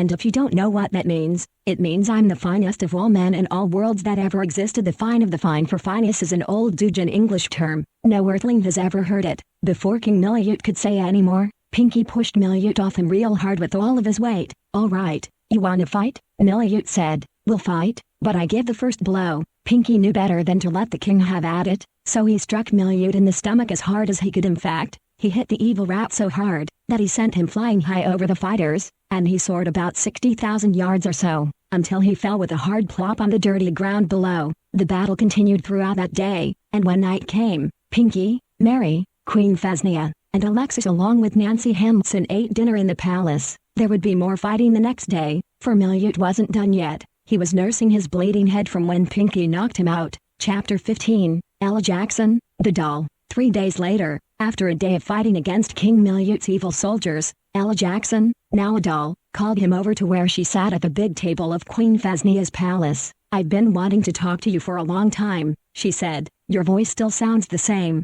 Pinky said. "Well, just because I'm back to being a doll, that doesn't mean I'm any different. I was a doll to begin with, then I wanted to be a human, so the queen gave me my wish. I tell you Pinky, life on Earth is sweet, but not as sweet as life in Eladessa. I was talking to Mary this morning, and she says she loves it here, but she can't wait till the dang war's over. She wants to explore the entire land of Eladessa, see all the sights, go to all the countries of Eladessa, eat all the good foods and meet the people. I told her the queen would love to have Giza take her on a tour of this beautiful land. Giza's sweet as you know. Now for the most important thing I want to say. I want to thank you for letting Matthew give you a home, for accepting him as a friend, for being cooperative and not backing down like I feared you would. If I had just been braver and grabbed the stupid gun from Jack, I never would have died, but then I never would have turned back into a doll. The thing is, with being an Eladessan doll, your gleed is not destructible. I know, Pinky said, but King Miliud has a machine that can turn a doll's body into ash within seconds. I know about a stupid machine, snapped Ella, but when she saw the disturbed look on Pinky's face, she said, I'm sorry, I never should have yelled at you. It's just that when I was a doll before turning human, he tried the same thing on me. Your friend Klausra has been restored from her ashes. Queen Phasnia saw what King Miliud did to her, and she ordered Giza to go to Duja to gather up Klaus's ashes to bring them to her. Phasnia has remade her and has put a protection mark on her head so that if evil old Miliud should try the same thing again, it won't work. Oh, I would love to see Klaus again, Pinky said, and you will. Klaus right now is fixing something for the queen. You might see her either later tonight, or tomorrow. Thanks for not withholding my friend from me, Pinky said. Oh, why would I do that? Ella asked. Well, Pinky said, for a second I felt like maybe she didn't want to see me, or you or the queen didn't want her to see me or wants me to see her in that kind of hurt for a moment. Ella held her hand out. Pinky, she said, you never need to worry about anything like that, because you have people, teddy bears and dolls who love you. Look at the time, it's 5 p.m. I got to get dinner ready. There's to be a banquet here 30 minutes after 6. You can stay and talk some more, but I got it in my job. So Pinky sat down, and watched as Ella moved around in the palace kitchen preparing dinner, washing dirty dishes that Queen Phasnia's maid Fondella didn't wash earlier, because she was off playing video games with some little girl and massaging her aching back with a Curlidia wand, which is used for massaging and magically removing aches and pains from arms and backs and stuff like that. Fontella was strictly told by Phasnia to do her chores before anything else. Wash the dishes, clean the floors, vacuum, mop and sweep them. Ella told Pinky about all this as she washed and scrubbed every plate, every pot, every bowl, cup and spatula with Delana Mahessa soap. Delana Mahessa is known to be the best soap ever, for hands, for dishes, for hard surfaces, laundry and even for furniture. Eladessans have soaps for just about everything that would need them. Ella washed every dish until they shone like gems. As she opened up the refrigerator to get out a certain meat called tatamus, Matthew Meno and Mary his mother walked in. Matthew was looking sad. Ella, he said, we lost 100 soldiers today. Did you hear about that? That's what the queen told me, Ella said. This battle's tough. We got up awful early this morning. The Dujan soldiers couldn't wait till 5:30 for us to get up, so they woke us up at 3 in the morning. What a time to get up and fight. I can't wait till this war is over. My back's aching awful bad, Mary said. Where's Clarion? Ella said. I think she's in the bathroom nursing Jesse's cut. Oh, he got cut pretty bad, Mary said. Miliud and him got into it like something terrible this evening before we quit. I hear we're having a banquet tonight. What for? The queen is holding a banquet for us for our hard fighting today. The Dujans lost a lot more than we did. Did the queen tell you? They lost over 100,000 soldiers and now Miliud's going back to Duja to get more. Oh great, Mary snapped. That figures. So what now? Phasnia's called upon our friends in a neighboring land called Agrava. I don't know if you've heard of that place before, but they're good friends of ours. Wait, Matthew said. That's where Aladian and Jasmine live. Right, Ella said. Speaking of Aladian and Jasmine, the two of them are on their way right now. That evening, there was much talking and eating and laughing, while big speakers played Eladessan folk songs above them. Pinky sat next to Matthew Meno as they ate their dinner of tatamus and potatoes and lettuce salad with an Eladessan dressing called Jilameziach, which tasted to Matthew a lot like spaghetti sauce, but 1,000 times better. Mary and Matthew's siblings ate at a table to the right as they talked and laughed with a girl whose voice sounded quite a lot like none other than Jasmine herself. Pinky looked over at them and motioned for the girl to come forward. Do you know her? Matthew asked. I want to ask her for some more dressing, Pinky said. That's not the queen's maid, or whoever served us our food, Matthew said. It's not? Pinky asked. Wait till she comes around. A few moments later, the girl talking to Mary, Alexis and Jessie walked over. Hi, she said. I'm Jasmine. What are your names? Matthew turned around and looked at her. I'm Matthew, he said. This is Pinky. Jasmine came and patted the teddy bear on the back. but she could tell something was wrong. "Are you okay? You were cut pretty badly today from what I heard. Here, let me help you." "Sorry. I should have said hi. Please forgive me." She placed a magic wand on the top of Pinky's head on the spot where some stuffing was missing. Earlier that day during the battle, King Miliut ran at him with a knife, attempting to cut him right up, but Queen Phasnia saved him. The second Jasmine put her wand on Pinky's head, the stuffing returned. "I wanna make up for not saying hi to you a second ago, so hi, and it's nice to meet you. I'm Jasmine. My husband is Aladdin and he's walking this way." As she spoke, a tall man with boots came walking up to them. "Hey there," he said. "I'm Aladdin. Nice to meet all of you. Who's this big fellow here?" Pinky got up and turned to look at Aladdin. Aladdin was a little scared at first, but Pinky assured him he wouldn't hurt the guy. The two of them shook hand and hugged, and then Aladdin went with Jasmine to eat with Mary, Alexis and the others. "Wait," Matthew hollered. "Jasmine, can I get a hug first?" She came right back over and reached out her arms and gave him a nice, tight, but not too tight, and warm hug. She had some good smelling perfume on too. Chapter 16, Miliut's Death. The next morning around 2 a.m., every single person, every Aladdin soldier, and Aladdin, Jasmine, Matthew, Mary, Alexis, Jessie, their friend Nancy Hansen, and all in the battle were awakened by King Miliut's scream of death and murder. Pinky woke up immediately and grabbed his weapons. Matthew did also. As they hurried to the battlefield with weapons in hand, they couldn't help but see 5 million more Dujin soldiers arriving to fight for the kill. Queen Phasnia spoke through a megaphone to all Aladdin soldiers and everyone else, encouraging them to fight with every ounce of energy they had, that she would be there alongside them fighting Miliut's cohorts. A few minutes later, they all arrived at the battlefield and stood in their places ready to fight. "Kill them!" King Miliut screamed as loud as his lungs could allow. The Aladdins were quick with their rat poison and guns and cannons and swords and magic wands and spells and automatic water pistols. The rat poisoning flew fast and hard at Miliut and his soldiers. Miliut threw a poop bomb at the Aladdins and they fought it off. Poop bombs exploded in everyone's faces with lightning speed. Matthew Meno and his group fought furiously to keep from falling down as the poop bombs hit them. Their training had really paid off, because they knocked out about 1 million soldiers that day. Within the first hour, they managed to kill 1,000 Dujin soldiers with rat poison. Unfortunately, for Matthew's group, Miliut had been plotting to kill them since he met them. This was his chance. He grabbed a giant fire grenade, and with all his might, threw it an entire 45 yards to where Matthew, Alexis, and the others were. Pinky saw it, and he threw a 50-gallon water grenade in the direction of Miliut's oncoming fire grenade. The two of them met, and the fire went out. "You can't defeat me," Miliut shouted, sounding much louder than he'd ever been before, and almost deafening everyone. "Yes we can," Matthew shouted back, trying real hard to amplify his voice like Miliut did, but failing 100%, because he didn't have that power. A sword pierced Matthew's left side, cutting it open, but as soon as this happened,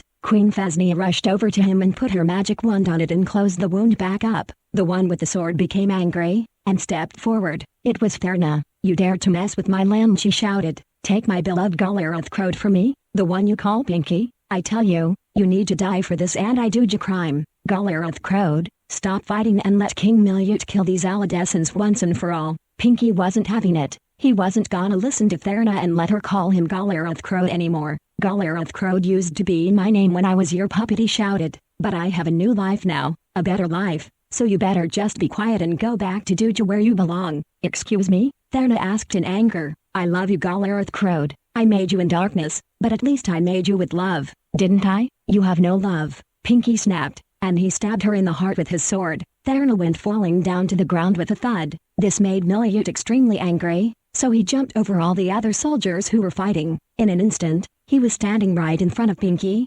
Matthew, his family and their friend Nancy Hansen, and glaring daggers at them. "You killed a very good friend of mine," he yelled, loud as a fire truck siren. "Serves her right," shouted Pinky. "Shut up," Miliut demanded. "No I won't," Pinky shouted back. "Then I will have to take your life away from you if you can't obey my commands. Eladessa will soon be transformed into something far greater. It shall be a new Duja. I have other lands to change also. Once my job is done, all this, and other lands will be Dujas and nothing more. Sound great to you?" After hearing these words, Pinky grew livid with rage. He was so sick of Miliut's ways, his threats, his telling him to shut up, and everything else. So he took a big huge rat poisoning grenade, and aimed it at the king. "You think that's gonna kill me?" Miliut asked. "It'd better," Pinky said. "And if it doesn't?" Miliut said. "Then I got other tricks up my stuffing," Pinky replied. Miliut looked around and noticed that 50,000 of his soldiers had been killed. He jumped into the air and landed 500 yards away to where one of them was bleeding to death. This was Pinky's chance. He waved his paws in the air, looked up to the sky, and said, "Apalamahes dekhamer lafu jadalata hafa chombaletsa demi leja hame lal satamo riz." He lowered his head, looked over at King Miliut, and watched to see if his magic words for killing him would work. Suddenly, Miliut doubled over as if in pain. He let out a scream so loud, it deafened everybody, that is except the queen. She knew what to do to bring back their hearing. Even Pinky was deafened. With her healing wand in hand, she walked over to all her Elidescent and Earthling soldiers and touched their ears. Never mind the Dujin soldiers. The screaming had died down. Miliut was dead. The fighting had resumed. Because King Miliut was dead, it was easier to fight his cohorts and kill them. "Boy, am I glad he's gone," said Matthew's mother Mary. "Me too," Alexis replied. "This is one amazing land," Nancy said as a poop bomb came crashing on all of them. They tried to fight it off, but this one was stickier than all the rest. It came out of nowhere. They didn't see who threw it. Then a voice shouted from up above, "Who killed my son?" "Miliut." "Oh man." They were about to meet Miliut's mother. Then another voice boomed across the land, "Give me the bear." This was Miliut's father. Pinky saw the two apparitions, but wasn't afraid. "Your son was a tyrant," he shouted. "You also killed your rightful owner." Miliut's mother scolded. "Therna was good to you. She destroyed you because you didn't obey her." "Miliut, put your stuffing in the disposal, see?" Pinky interrupted her before she could finish. "You're just a ghost," he shouted. "Go back where you came from, or I'll make you go." It was then that Queen Phasnia tapped him on the shoulder. "I'll take care of this," she said softly. The two apparitions must have heard her, because a gun fired off in the sky, and a bullet hit Phasnia in the head, but she didn't fall. Chapter 17, Pinky Gets Sick. 2 hours later, the battle had gotten so severe and so wild. Elidescent soldiers were fighting with all their might, but the Dujin soldiers were closing in. A horrible thing had happened since Miliut died. One of the soldiers who was very close to Therna saw that she was dead, and used his magic to resurrect her. Pinky saw this, and was very angry. He drew his sword, and struck her hard in the head. As a result, he got an excruciatingly painful stinging in the neck. As he was stung, he heard what sounded like bees from behind him. This was the nasty clan of demon bees that Klaus's friend Nelia had spoke of in the recent past. They were the Menzoin. Pinky, however, was weakened to the point of no recovery, and the queen was knocked to the ground by Therna's henchman, whom she called with the accent cup, the very same one that Nelia used to call the magic plate, except this one was a little bigger, and didn't just call the magic plate, it had the power to kill. From the moment the Menzoin stunned Pinky, Klausa, who once was turned to ash, emerged from where she stood with the Elidescent soldiers to see about him, but the Menzoin attacked her. However, she was ready to fight. Pinky was getting sick from the Menzoin's poisonous venom which they were using to destroy him under resurrected Therna. "Klausa, leave the bear alone," screamed Therna. "He's not supposed to have help of any kind. Just let him rot.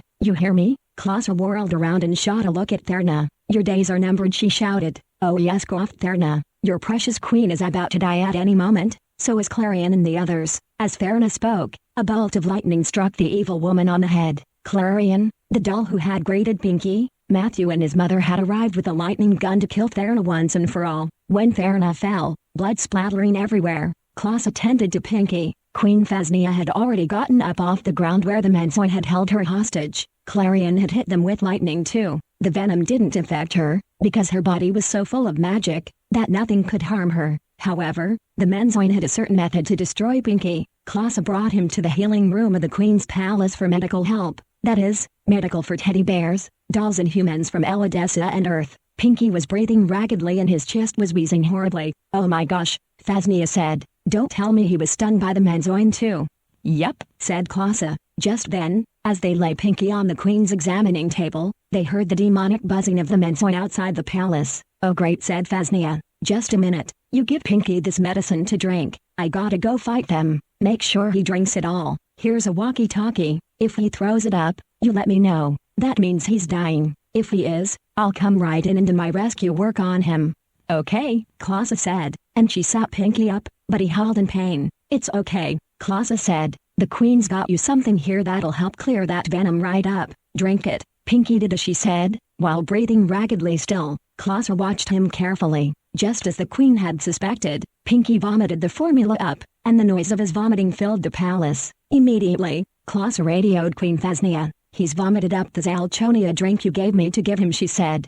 Okay, the queen replied. I'm in the middle of a fight. Can you do something for me? Oh dang it, Clausa said under her breath. Let me fight the Menzoin for you, she said into the walkie-talkie. You come to Pinky, he's coming apart. At that moment, Queen Phasnia had no choice but to use all her magic to tie the demon bees down while she went to help Pinky. The moment she got into the palace, she was angry. Clausa, she shouted, you could have listened to me a moment while I gave you instructions on how to do the rescue procedure. It's not that hard. I'm not a doctor. Clausa shouted back. Shut up, Queen Phasnia snapped. Clausa was taken aback.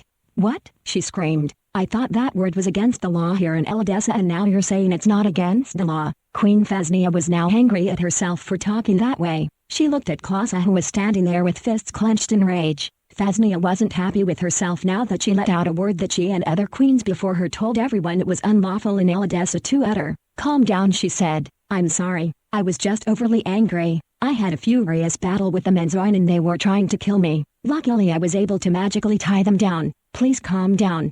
Okay?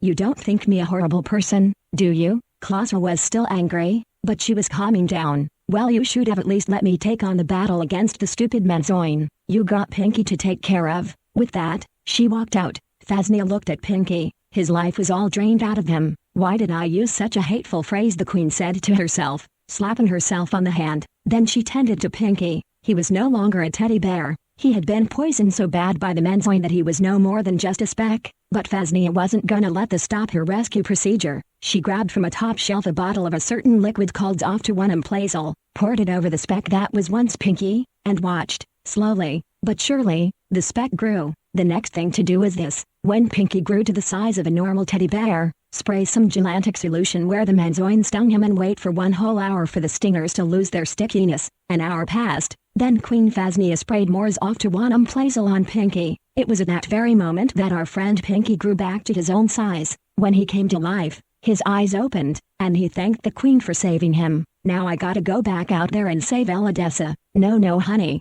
Queen Phasnia said. Not today. You need to rest. Tomorrow should be okay for you to go out and win this battle. I'll send somebody out to take your place today. You just rest. Pinky rested all that day and into the night, and by the next day, he was all better. When he came out to the battlefield, the Menzoin were all waiting to strike, but Pinky waved his paws in the air. A palamagic, he said, magic words to kill the Menzoin. At once, they all disappeared into thin air, screaming as if the world was ending. When the Menzoin all died, Pinky then went to the spot next to Matthew and the others. Mary Matthew's mother was delighted to see Pinky back, and so was Matthew, Alexis, Jessie, and their friend Nancy Hansen. But now was not the time to hug. It was time to fight the Dujan soldiers who by this time had killed 1,000 Eladessan soldiers. Pinky, when he saw that many Eladessan soldiers were missing, became furious. It was time to use his magic and kill all Milyut soldiers off at once. But this job, he was afraid would waste all his magic, so he went to the queen and asked her about it.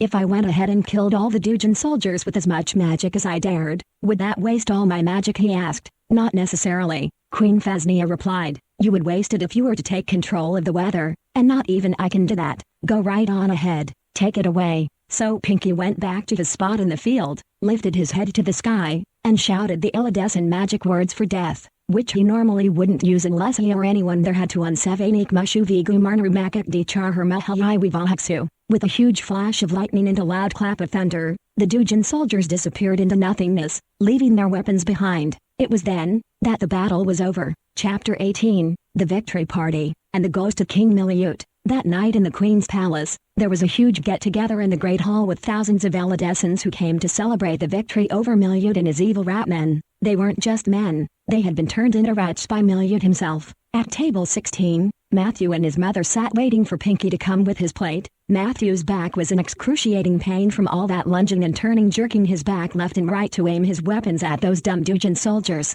Ella Jackson came to ask him what he'd like to eat and to tell him what they had when Matthew asked if somebody would come rub his back. Oh honey, said his mother, I'm sure there's a masseuse around here somewhere. Ella's just bringing people's plates to them. Oh, I know someone who can massage your back wonderfully, said Ella. Who's that? Mary asked. It's Clarion, Ella replied. Just yesterday before bed, Nancy's back was in awful pain and Clarion's hands removed it within 60 seconds. But she's a doll, said Mary. How can she do that? Ella looked offended, but she kept her cool. Do you remember what I told you about us dolls here in Eladessa? Remember me telling you I was originally a doll before I became a human? I know it sounds crazy, but it's true. We are made out of a material called glate. Our hands feel like human skin, but softer by 10%, so people have said. Just then, there was a loud squeal up ahead. Queen Phasnia was about to speak on the microphone on the stage. The microphone had too much feedback, and so Phasnia turned it down a few notches and then began speaking. "Good evening everyone," she said. "I would like to thank our soldiers from both Eladessa and planet Earth for fighting in this battle against evil King Miliut. This war was a tough one. We lost many soldiers in our battle. Many died by the sword,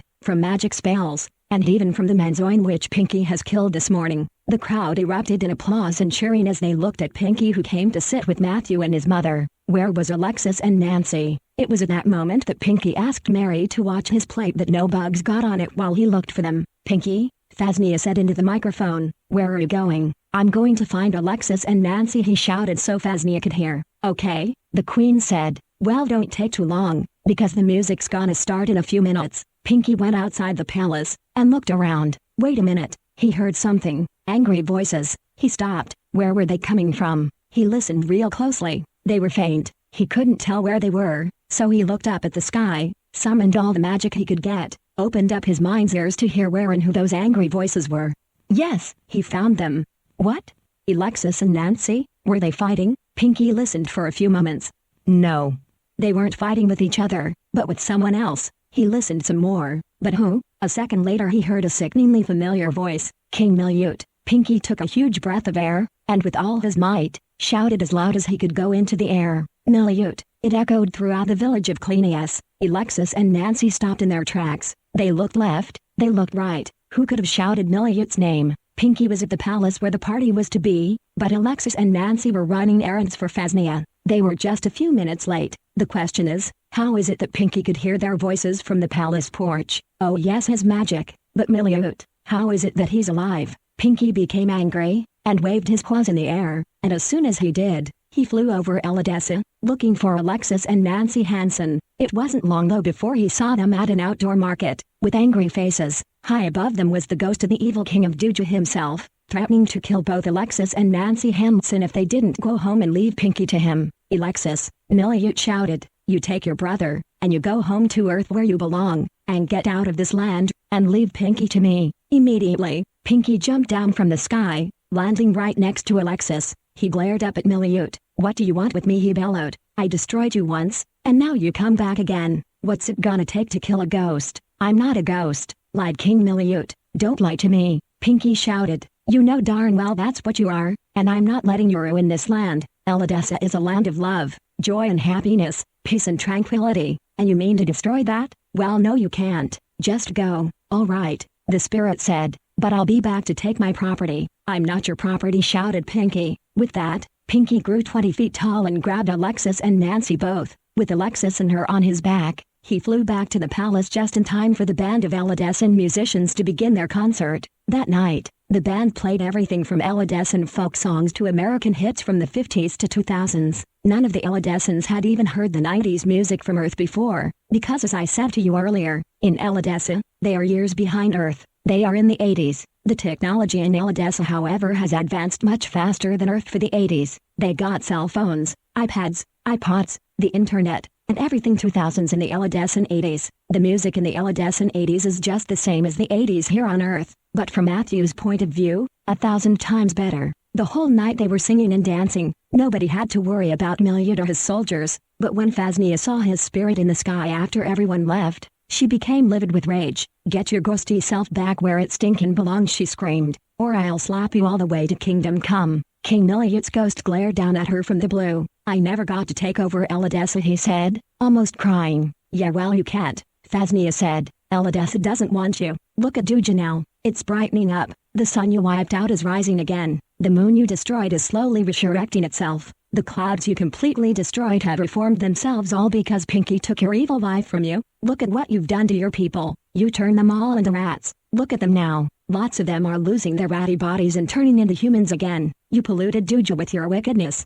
Wasn't Duja supposed to be a beautiful place? If I remember correctly, Duja was a luscious land of beautiful vegetation and plants and animals and scenery. But you and your father and your grandfather and your great-grandfather corrupted you like the great big crooks you are. You ought to be ashamed of yourselves. These words upset Miliut so bad that he began sobbing right there in the sky. You condemn me of doing my duty to Dooja? Oh, just zip it already, Phasnia said. From out of nowhere came the sound of organ music, like that of a church, followed by a piano and guitar and violin, and a choir of Aladessan singers. The music came closer and closer. Phasnia was so astonished by the music, that she stopped talking to the ghost of Miliut and listened. Wait, shouted Miliut, what is that good-for-nothing music? I haven't heard that in all my life. It's the most ridiculous music there could ever be and I want it to stop. The music grew louder, and louder, and louder. Miliut's ghost got bigger as the volume increased. Shut it up, Miliut screamed, shut it up or I'll strike you dead whoever you are. Soon, Phasnia could see who was making the music. It was Pinky. He was making music with his mouth.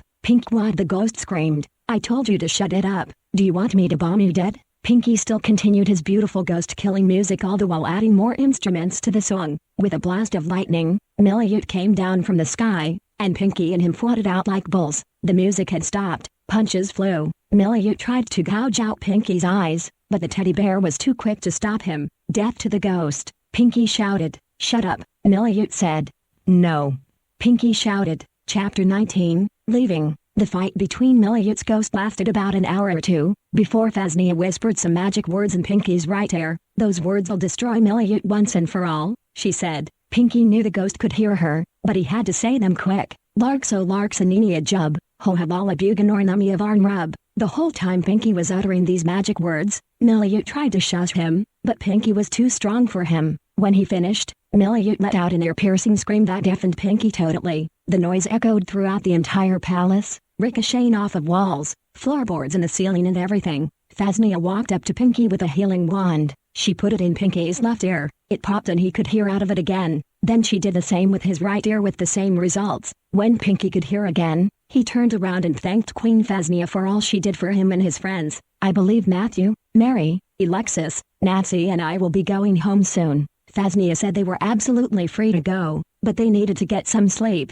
and she would see them all off with pancakes and scrambled eggs in the morning, and that's just what she did. As they ate, Mary talked about how she liked the land of Aladessa, that it was a beautiful place. I want to stay here and explore the place. Maybe we should hold off going home until we've seen everything. What about your house? Queen Phasnia asked. And your bills? I know Matthew's got stuff he's got to do. Pinky said. We can all take care of what we need to do and then come back later for a tour. Well, that's a wonderful idea, Queen Phasnia said. In fact, I would like for you guys to come back as often as you like. All it takes is a second. Pinky can fly you over here, or you can call upon the Northwind chariot just by using this. The queen held out a square object with two little bumps on it, one for calling her, and one for calling the Northwind chariot. The big bump is for the Northwind chariot, the queen said. The little one is so you can call me if you need anything. If for some reason you feel too scared to ride the Northwind chariot, which is normal, I'll send Clarion to fly you over here, but I think Pinky's got you covered. Just rub any of them to call me.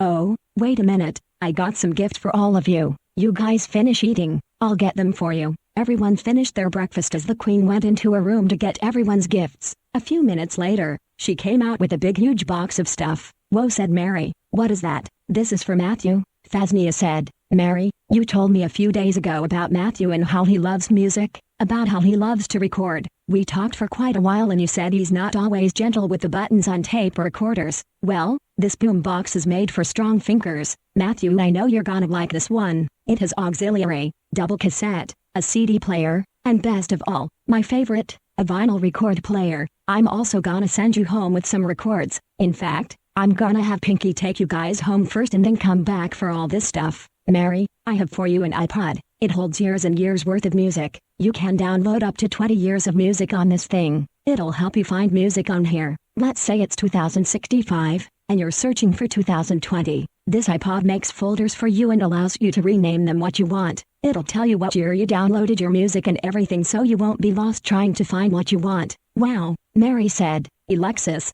Queen Phasnia said, I have for you some perfume. This is the same kind I have. You said you liked it when we first met. You said I smelled really good, so I got you a few bottles of my perfume. If you ever run out, tell Pinky and he'll come get some. Now Nancy, I already sent your gift to your house. It's a new car, Pinky told me, so I got you one. If you ever have car trouble, tell Pinky. He'll fix it for you. All these gifts made everyone so happy that they thanked the queen for them and gave her a hug. Soon, it was time to leave. Pinky took Matthew by the hand and they along with the others walked out the palace doors. But before they could leave, Queen Phasnia had to give them all another big hug. She gave Matthew a nice long one, because she liked him the best. "You're my sweet thing," she said. "You come back to Eladessa anytime, Pinky. If Matthew ever gets too sick and the doctors on Earth can't help him, you bring him here to me. Even if I'm not the queen of this land, I'll nurse him back to health, even if I have a stroke." Matthew asked. "Of course," Queen Phasnia said. "Can't have that." Soon, a magic chair came down from the sky for everyone to ride back to Earth on.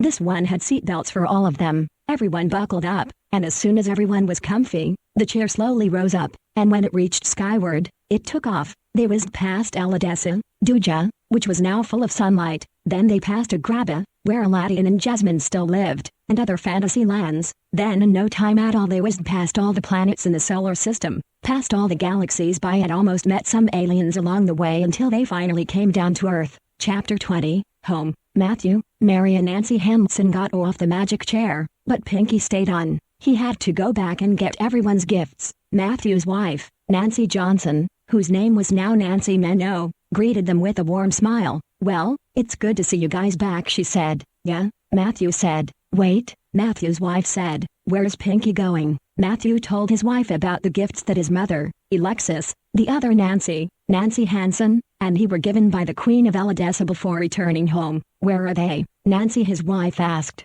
"Pinky's going back to get them," Matthew said. "They're all in a big box. We couldn't carry them all in our arms. They'd be too heavy." His wife understood, so she gave him a hug, and told him that she was pregnant and they would soon have a baby, within the next 6 months. An hour later, Pinky came back with the gifts. He and the Queen had to talk. She needed to tell him some important stuff that had to do with the upcoming funeral for the soldiers of Eladessa who have died. She wanted Pinky to come back tomorrow and help with the preparations. He agreed. As soon as Pinky arrived with the gifts, he put Matthew's new boom box in the bedroom, hooked it up, and put Matthew's favorite CD in. It was Olivia Newton-John's greatest hits. This boombox had amazing sound quality, great bass, and perfect treble. That day, everyone else received their gifts as well, and were happy. Alexis began to cry when she received her gift, because she wanted to go back to Eladessa and give the queen a hug. No, live there, but she had a job here on Earth, and she couldn't forfeit her job at the Franchise Tax Board. Everyone was happy to be home. Part 2, Pinky's Big Battle. Chapter 21, Back to Eladessa. It was 2001, and Matthew Meno was 21 years old. He and Pinky had lots of great times together. Matthew and Pinky toured Eladessa together, and Pinky promised to one day help Matthew get his music onto YouTube so the world could hear his songs. But there's something I never told you in this story up until now. Matthew Meno has had seizures since November of 2000, which was after the big battle against King Miliud and his evil soldiers. It was on a cool November afternoon when Matthew was playing his keyboard, singing a song, when his eyes rolled into the back of his head, and he thought something was stuck in his right eye. But the truth was, he was having a seizure. His wife Nancy was in the kitchen washing the dishes from lunch, and she noticed something was wrong, for she heard what sounded like gurgling coming from Matthew's mouth, and she noticed that Matthew hadn't changed any chords to continue his song, and the keyboard kept playing the same notes over and over again. It was an oldies rhythm style, and so Nancy had to say something. "Matty," Nancy said. "Honey, what's wrong?" Pinky rushed over to his side. "Oh my goodness," he shouted. "He's having a grand mal seizure." Pinky turned off the keyboard, helped Matthew into the room, and comforted him. "It's okay," he said. "You just rest. I'll take you to Eladessa in a little bit and I'll see what Phasnia can do for your seizures. Okay?" Matthew was foaming at the mouth and couldn't speak. Nancy came over to where Matthew lay, patted his arm gently whispering, "Yeah, it's all right. We're here for you." As Matthew lay there on the bed, Pinky whispered to Nancy, "I think I'll take him to Queen Phasnia," he said. "She's got cures for everything, including seizures." "You're sure about that?" Nancy said, doubtful. "She has to have a cure for Matt's seizures," Pinky said. "If not, I'll find a doctor somewhere in Eladessa." "Nance, there's no cure for his seizures here on Earth. Eladessa's got to have a cure for this problem." "Well," Nancy said, "at some point, you gotta take me to this land, and let me see the place. I wanna know if this place is legit." Within an hour, Matthew woke up in the palace of Queen Phasnia. He'd forgotten that Pinky was a magic teddy bear and that within a second, with the speed of his waving paws, wham, you're already there. In the examining room, the Queen looked Matthew over. "Hey honey," she said softly, "is this your first time having a seizure?" Matthew woke up. "Yeah," he said, yawning. "Well, I'm gonna give you something that'll remove them in no time. Sound good?" Matthew nodded. "Can you tell if he has epilepsy or some other type of seizure disorder?" Pinky asked. "Pinky," Queen Phasnia said, "you forget, I know just by looking into someone's eyes with these glasses on. He doesn't have epilepsy. These are focal seizures, but they won't last long." She tapped Matthew on the shoulder. "You just lay there and relax. I'm gonna go get you something." As she walked out of the room, her heels click-clacking along, she walked into her healing room to get her anti-seizure medicine. "Let's see, where is it?" she said to herself. "Nope." "That's for strokes." "That's for gangrene." "Nope." "That's not it either." She sighed heavily. "I wonder if I might have put it in the bottom drawer of my special needs dresser." She walked past her bed, tripping over a shoe. "Dang it," she said. "Why didn't I put this shoe somewhere else?" She got back up, but in doing so, bumped her head. "Ow, you okay?" Pinky yelled so she could hear. "I'm okay," Queen Phasnia yelled back. "Just a minor bump is all." She then got up and went over to her secondary medicine drawers, opened the bottom drawer, and... yes! It was the first one on the left. So she went to the kitchen to get a spoon and measuring cup, shook the medicine up real well, because a lot of liquid medicines, you have to shake them up before you take them. A moment later, she came to the bedside where Matthew lay. "Okay, hun," she said, "open up." Matthew was hesitant to do so, but Pinky tapped his shoulder. "Buddy," he said, "Queen Phasnia wouldn't hurt you for the world, and your mom told me when I talked to her on the phone today about your seizures, and about coming here today. She said to go ahead and go for it, so don't be afraid." So Matthew opened his mouth, and let Phasnia pour the medicine in. It was sweet, like apple, but medicated. "Now that's all he needs," the Queen said, pointing to Pinky. "He'll never have another seizure again, but if for some reason his health changes in years to come and he does, I'll be here." Just then, an angry knock sounded at the palace door. "Pinky," the Queen said, "go put Matthew in my room. I'll take care of this problem. I don't want this intruder to see him yet." So Pinky helped Matthew get up off the bed, and quickly,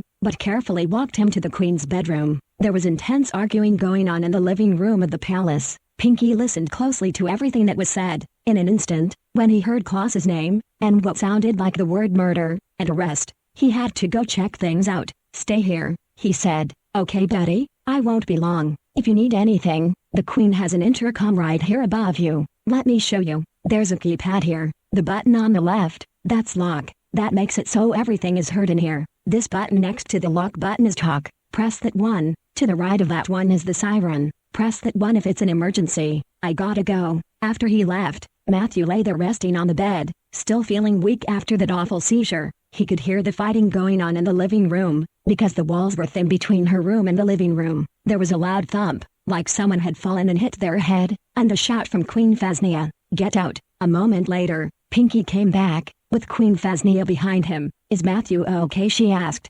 "Yeah," Pinky said. "What was all the fighting about?" Matthew asked. "Klaus has been cursed," said Queen Phasnia. "We have a witch in Eladessa, and I just had a spat with her and one of her henchmen. The witch wants to curse Eladessa, but she can't, because I won't let her. I have too much magic in me for that, and I have you guys." The next day, Matthew woke up feeling much better. Pinky came over and patted him on the back. "Ready to go eat breakfast?" he asked. "What's there to eat?" Matthew asked. "We're having estradilla and cheese," Pinky replied. "Estradilla is a dish people here in Eladessa eat for breakfast. You'll love it. It's like spaghetti, but with a different sauce, like ketchup, but 1,000 times better. Today, we're gonna train for another battle, and the Queen wants you to learn some magic. This witch who's come to attack Eladessa, she's mighty powerful, and from what I've heard, she's got some awful powers. She's from a land we thought was destroyed, the land of Eurostria." Matthew cringed. "Dang it," he said. "I thought Aladdin and Jasmine and their soldiers destroyed them." "Well," Pinky said, "they did, but they have a witch god who's got much more powers evidently than Eladessa. Our mission is to train extremely hard to beat this witch god, to prove to her that Eladessa is more powerful than her. Let's go eat." So Matthew and Pinky left the Queen's bedroom, and went to the palace dining room where about 100 people or so sat at tables talking and eating. A familiar voice caught Matthew's ear a few tables away from where he walked. "Matt," the voice called to him 3 times. Matthew was speechless. "It's Mom." Then another voice spoke. "Hey Matthew." He was stunned to hear a woman's voice with a Chamorro accent. It was his Auntie Doris, who had stayed in Eladessa, learning magic, seen all the sights, hearing all the sounds, eating Eladessan food and meeting lots of people, dolls, and large teddy bears like Pinky, Andy, Doris. Matthew called out. Yes.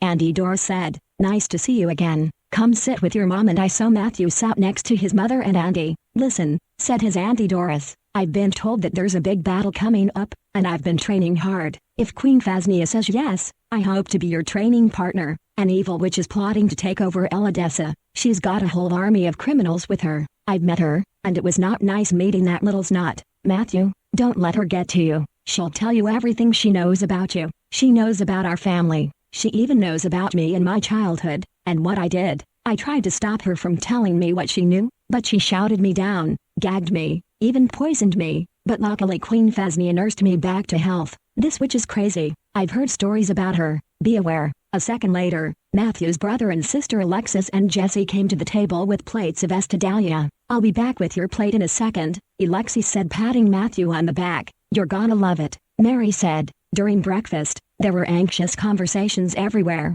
about how the witch would destroy Eladessa and then go to Earth and do the same. It was then that Matthew and his family heard the witch's name. Kimothraeus has got powers like nobody's ever seen before, said Giza. Eladessa has stronger powers than this witch, snapped Poromonio. What the heck is this land coming to? Asked Aladdin, who stood next to a furious Jasmine. This witch is gonna get clobbered, she shouted. She can't destroy Eladessa, Clarion said, smiling at the group. Don't worry about anything. Queen Phasnia says if we all stick together and fight hard, we can overthrow Kimothraeus and her evil army. Let me see some smiling faces. Chapter 22, Kimothraeus Darlamosa. The next day, Matthew began training for the battle to come against Kimothraeus and her army of 60 million criminals. He had to learn magic spells that would disarm and kill them. The targets that Matthew and others would be aiming at were electronic, and were mighty quick, and it took wits, fast arms. You also had to learn to use magic words and pronounce them right. Before coming back to Eladessa, Pinky taught Matthew some magic words so that when they came back to Eladessa,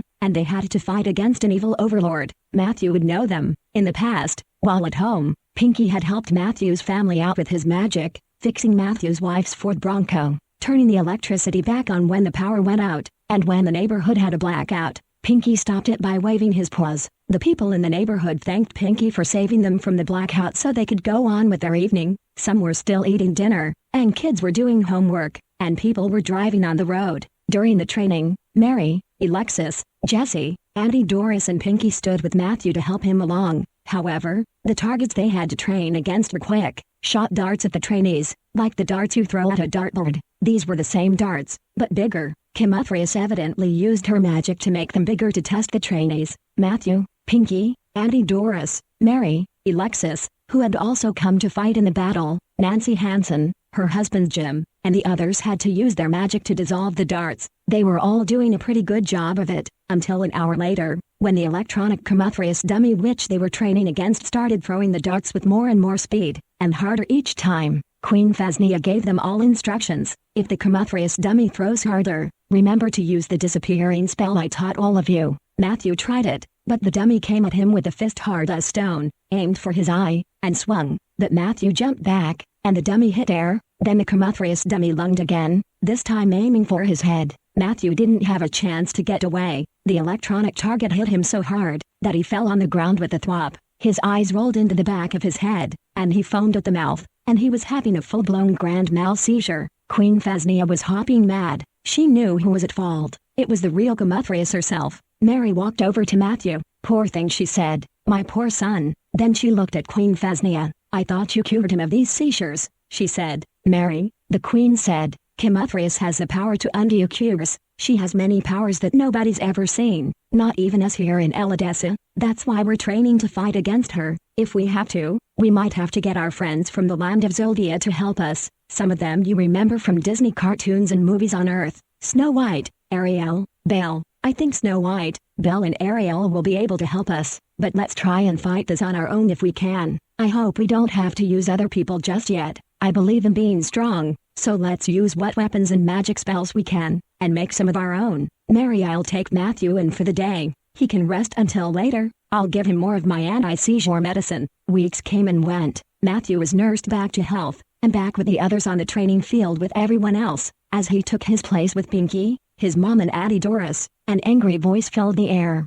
Stop! The voice yelled. All of you go back home and await your punishment. Absolutely not. Queen Phasnia said, "We're here to fight to the death. If you think you can destroy this land, you're out of your mind." From out of nowhere, an ugly figure appeared in front of the queen, glaring at her in fiery anger. Then she turned to everyone else. When she saw Pinky, her face turned hot red with rage, so much rage that it could kill you. "Goliath crowed," she screamed. "I need you to get over here and lay down on the ground where I can work on you." Pinky stood tall, raised his left paw, and started to shout, but Camuthrias slapped his paw down. "No," she screamed, "you're a criminal. Look at what you did to Duja. You've murdered the magic of the kings of that land. Because of your crime, there's day and night in Duja, and King Miliut's long-awaited magic spell is destroyed. Get over here." "Why should I obey you, Camuthrias?" Pinky shouted. "You're a witch, and you don't tell me or anybody here in this land what to do." "Shut up," Camuthrias screamed. "All right," Queen Phasnia said. "You say that word, and you will go to prison." "How come you didn't do that to King Miliut?" Camuthrias asked. "There's too many in our prisons in this land from Duja, Mugra, pretty close to you, isn't it? The land of Sabra, the land of Lushra, and sad to say, one from Pride Rock. You dang well know, Camuthrias, that we don't allow witches or warlocks like Miliut or criminals to try and take over this land." "You have 5 days to train," said Camuthrias. "On Friday, I want to fight, and I swear by the blood in my head I will murder you all." And she disappeared into thin air laughing. Chapter 23, The Battle Begins. "Oh Pinky," said Matthew when they were in one of the guest rooms in Queen Phasnia's palace. 5 days, can you stinkin' believe it? We can't train that fast." "Oh, don't worry about it," Pinky said. "I talked to the queen a moment ago. She told Camuthrias to give us at least a year or more before we're actually ready to fight. With King Miliut, we didn't have much time to train. The queen demands Camuthrias give us a year or so before we can actually fight this battle.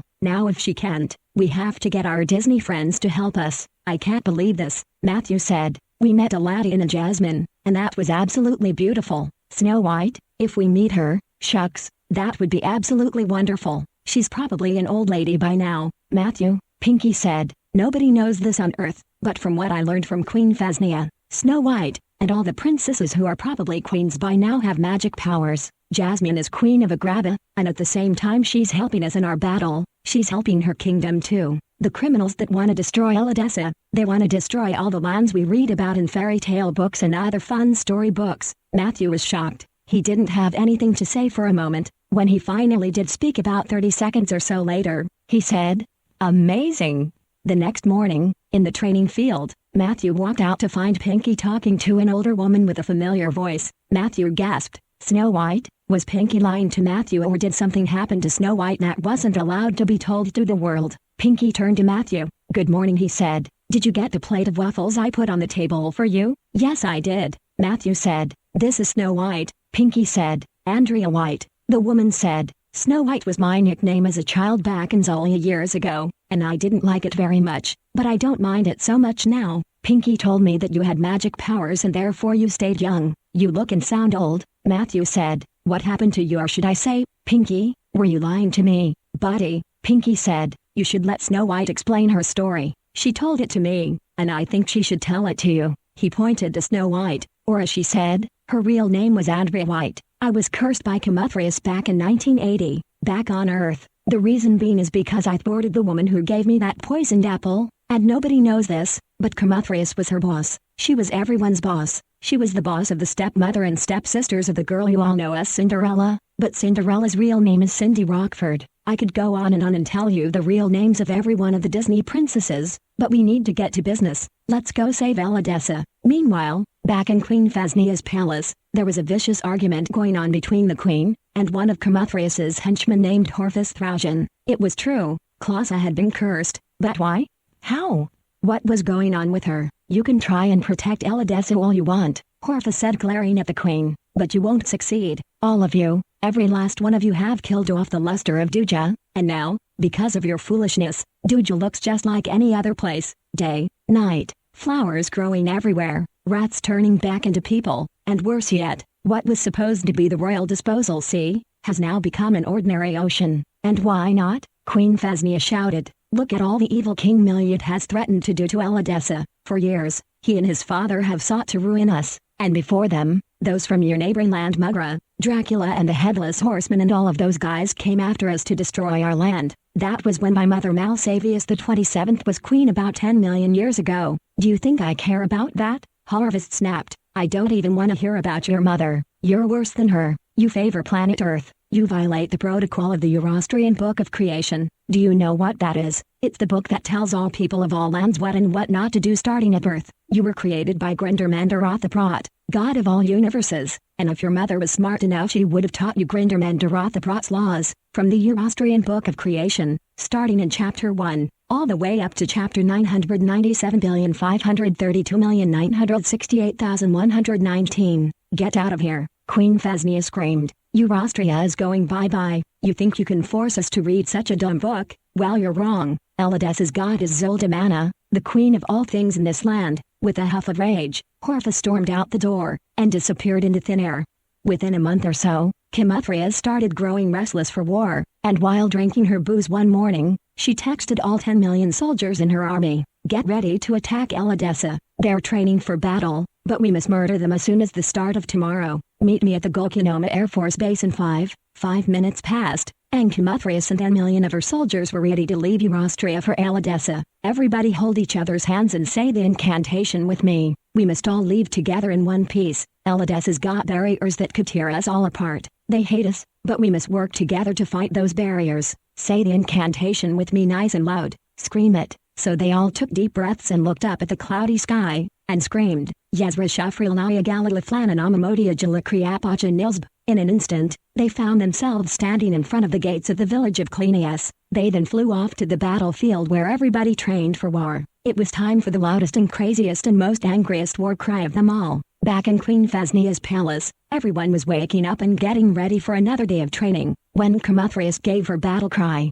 "Let's get out there," Queen Phasnia said firmly. Pinky waved his paws, and everybody was whooshed out to the battlefield with their weapons in hand. When they got there, they were astounded and shocked to see Clausa with a flaming dagger in her hand. Pinky whispered into Matthew's ear. "She's been cursed," he said. "Kimothrias made her rogue, and now it's time for us to take this witch down if we can." "What about Clausa?" Matthew asked. Just then, Matthew and Pinky were hit between the eyes with something that felt like a baseball bat, or a club, but bigger, and a loud voice screamed, "Shut up." It was Clausa. "Everybody stand still and let me tell you who I really am." Queen Phasnia lifted up a hand, took a deep breath, and used her diaphragm, and what sounded to Matthew like much more, and shouted, "Clausa, I know you're a better doll than this. You were cursed by the woman standing next to you. I'm here to rescue you from your condition." Standing next to Mary, was a frightened Addie Doris, and a brave Alexis and Jessie Meno. Alongside them was Clarion, who shook her fists at Kimothrias, livid with rage at her for putting a curse on her best friend Clausa.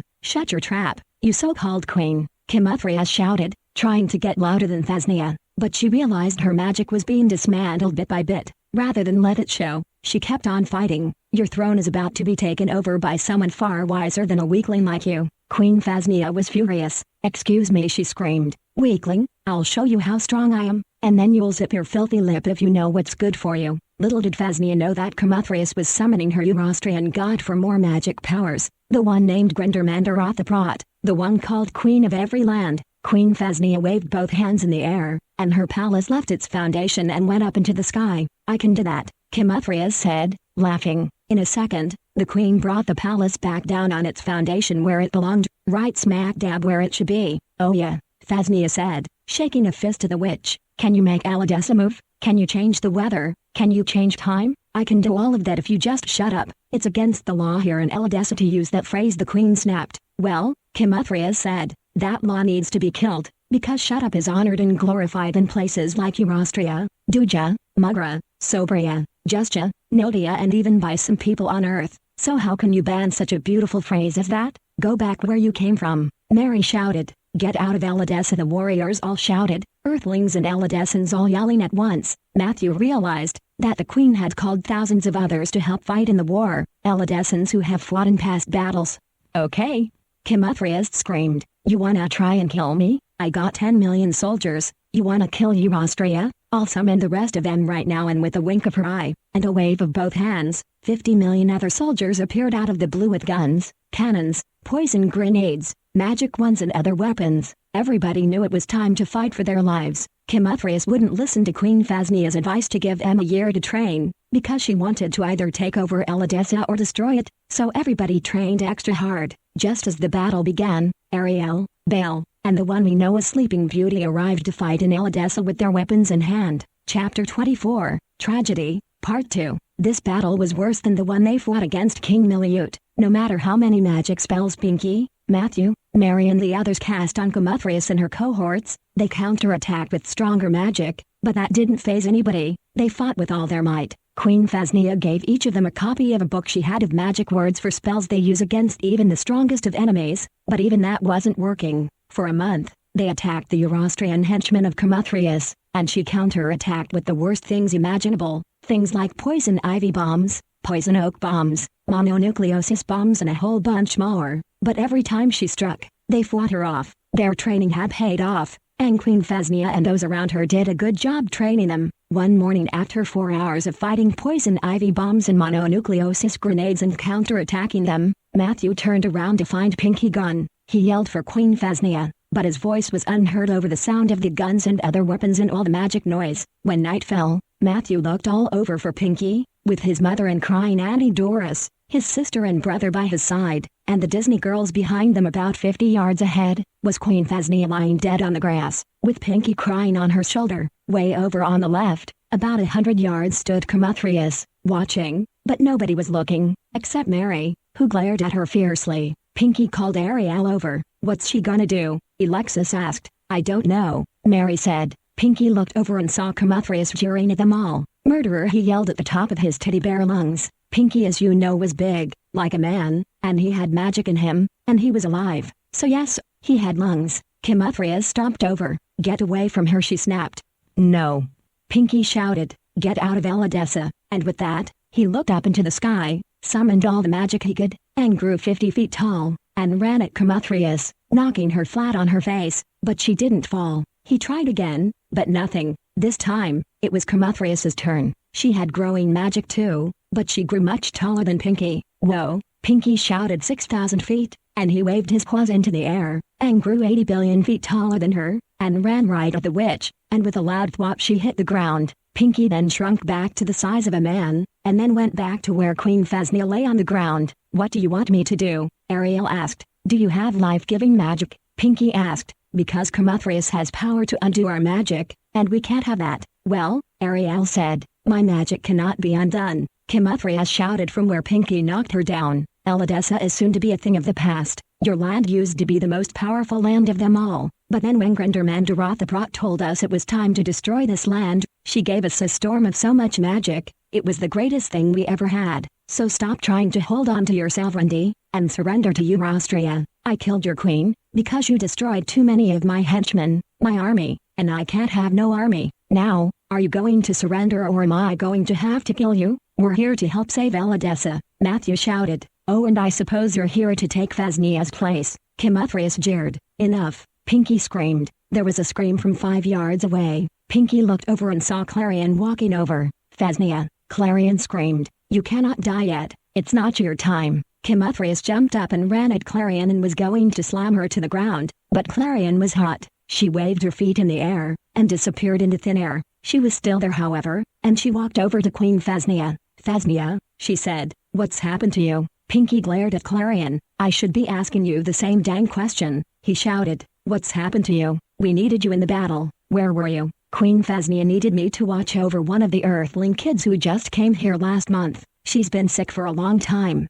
Her mom just came here with her, and they're moving here." Pinky didn't believe it. "Don't lie to me," he shouted. "Phasnia," Clarion shouted, "I need you to wake up. Tell Pinky the truth. Nothing happened." The queen's eyes didn't open. "Wake up," Clarion shouted, eyes now filling up with tears. "Phasnia," she sobbed, "come on. You've been a good queen to all of us in our land. Don't let us down." Then Clarion remembered something she learned when she was here on Earth, something called CPR. She began the process. She did it 3 times, but the 3rd time she did it, she was knocked down to the ground by evil Comuthrius, who held a goblet of something red, and nasty smelling. "Drink," Comuthrius screamed. Clarion knocked the goblet out of the witch's hand, and it spilled all over her dress. She screamed, slapping Clarion across the face. "I will kill you if it's the last thing I do. I killed your queen with this liquid, and I will do the same with you." Clarion stomped on the goblet with both her feet, while uttering a long string of magic words, and before Comuthrius's eyes, the goblet turned into ash.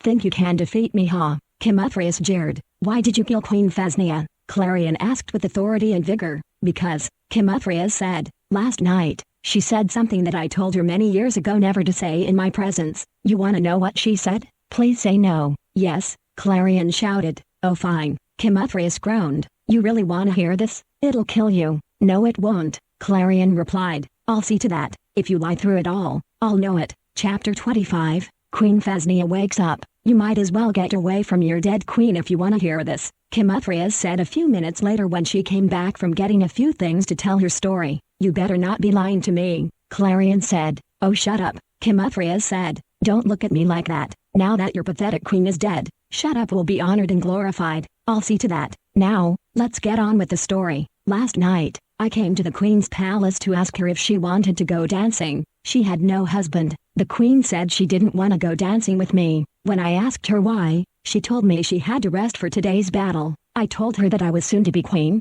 and that she should give me her throne. Oh, you should have seen her face. She was livid with rage. Clarion, she said she was soon to destroy Eurostria, and that we were to change our ways if we wanted to live, or suffer destruction. Now here's what she said that I forbade her not to say. She said my parents were smarter than me. Liar, Clarion said. You think that's gonna kill me? No it's not, said Kimothrius. Well, I thought you were actually made in Eurostria, and I was hoping a small grain of evil would be in you. If my story had struck you down, I thought I might be able to take you back with me, but as it turns out, you weren't made in Eurostria, and there are lots of dolls in Eurostria, but none of them are good like you. Anyway, back to the subject of your queen. When she spoke of my dead mother, I told her, she'd better shut her lips or I'd have to remove them myself. Kimothrius, Clarion said, this is Elodessa. You can't do that here, and you're not taking me to Eurostria to do that. As Kimothrius spoke, Queen Phasnia began to move from her spot, slowly, but surely. Mary, Matthew, Alexis, Auntie Doris, Nancy Hansen and her husband Jim, who had been watching for about 5 minutes now, and a few others who just came to say their last goodbyes saw the queen move. She's not dead, Pinky shouted. What? Kimothrius screamed out of horror. How is Eurostria gonna survive with a tyrant like this woman if we don't act now? The queen sat up, then she spoke, a little raspy, but with authority. You tried to kill me, Kimothrius, she said, but Elodessa's magic is still far more powerful than Eurostria. How can this be? Snapped Kimothrius. The queen slowly got up. She pointed to Pinky. Hun, she said, give me my Aldison. It's in my satchel to your right. There was a flash of lightning, an angry clap of thunder, and then as Pinky reached for the satchel, he found it was gone. It's not here, he said. The queen was furious. She whispered into Pinky's ear, use your magic and bring it back. So Pinky raised his great head up into the sky. The clouds above dispersed, and then Pinky shouted, Apalamajastalikfima. The satchel reappeared and plopped down where it originally sat to his right. Kimothrius gave a scream that sounded as if it could kill all living things, as if the world were ending, as if the sky was about to fall, as if the earth or Eurostria was about to blow up. This scream scared everyone, except Queen Phasnia herself. Pinky gave the queen her medicine. She took a big swig, and then jumped up to meet the witch. This time, Phasnia was stronger than ever. Protecting her friends was on her mind. She would stop at nothing to win this war against Eurostria and their evil army of criminals. Chapter 26, the worst murder magic you've ever seen. So the queen wasn't dead after all. The poison from the goblet had made her sick for a short time. The queen told Matthew and Pinky and those sitting and eating at her table that because Kimothrius was there in Elodessa, her magic was limited to 50%, and that they could only do so much, because the love in Elodessa fights evil. Auntie Doris, who could have lost her life in the battle, could have died that very day, but was alive and well, feeling better now that the queen wasn't dead, asked, is it true that Kimothrius was the boss of all those evil villains and all those fairy tale books we read on Earth? How is it that we on Earth have the opportunity to come to a beautiful place like this, but have to go through a battle to fight these bad people? And me, I'm an old lady now. Is it okay if I go home? I need to get back to my dog. Cecilia's probably wondering if I'm okay. Queen Phasnia gave Auntie Doris a big giant hug. Yes, she said, you can go home. I'll take you there myself. I thank you for all the help you've given us. You've killed 5,000 Eurostrian henchmen all by yourself. Doris, I'm amazed that you can do all that. Thank you, and if you ever want to come visit us, you let me know. Before Auntie Doris left for home, she gave Mary, Alexis, Jessie, Nancy Hansen and her husband Jim hugs, and told them she'd see them when they got back to Earth. The next morning, in fact, it was around 12 a.m. Kimothrius gave a war cry that nobody's ever dreamed of hearing in their entire lives. It woke up the entire village of Cleinias, and everybody knew it was time to fight. The moment Pinky carried Matthew out to the battlefield, the Austrian army shot a mighty strong urine bomb at all the Elidessans and their Earthling friends. That included Matthew and his family who came to help out in the battle. The noise of the bombs, guns and cannons was louder than any battle on Earth. Queen Phasnia gave her soldiers earplugs so they wouldn't lose their hearing. Pinky and his comrades made themselves invisible so the army of Comuthrius couldn't see them. They had to win this thing. With every string of magic words Matthew or Mary or Alexis or even Nancy shot out at the bad guys, things such as milk, grape juice, apple juice, water and other foods hit Comuthrius and her cohorts right in the face. Throughout the days of the battle, Pinky shot bombs of sauerkraut, sour cream, taco sauce, refried beans, different flavors of ice cream, peanut butter, and other kinds of food including pizza, tacos, burritos, hamburgers, fried chicken, mashed potatoes, and everything else. However, while Comuthrius's army was getting hit by all the food, they came at Pinky and his pals with poop, smoke, a whole bunch of acid, many different kinds of acid, and skunk spray, dirt, pig slop, and a bunch of other things. Their favorite things to hit them with were diseases. Mononucleosis bombs went off hitting all Earthling and Elidessan humans, but they fought it off like they were disease-resistant. More mononucleosis, shouted Comuthrius, and her criminal army slammed Pinky and the others with mononucleosis like a raging hurricane, and worse, but the mononucleosis bombs were destroyed every time. All at once, Matthew and his sister, Alexis, his mother Mary, Nancy Hansen, her husband Jim, and the other Elidessan people fighting had shortness of breath, coughing, sneezing, fever, chills. Even Pinky felt it too, but Queen Phasnia was unaffected. Instantly, everybody fell down. Comuthrius and her army laughed out loud at their so-called victory, but Queen Phasnia cut them off.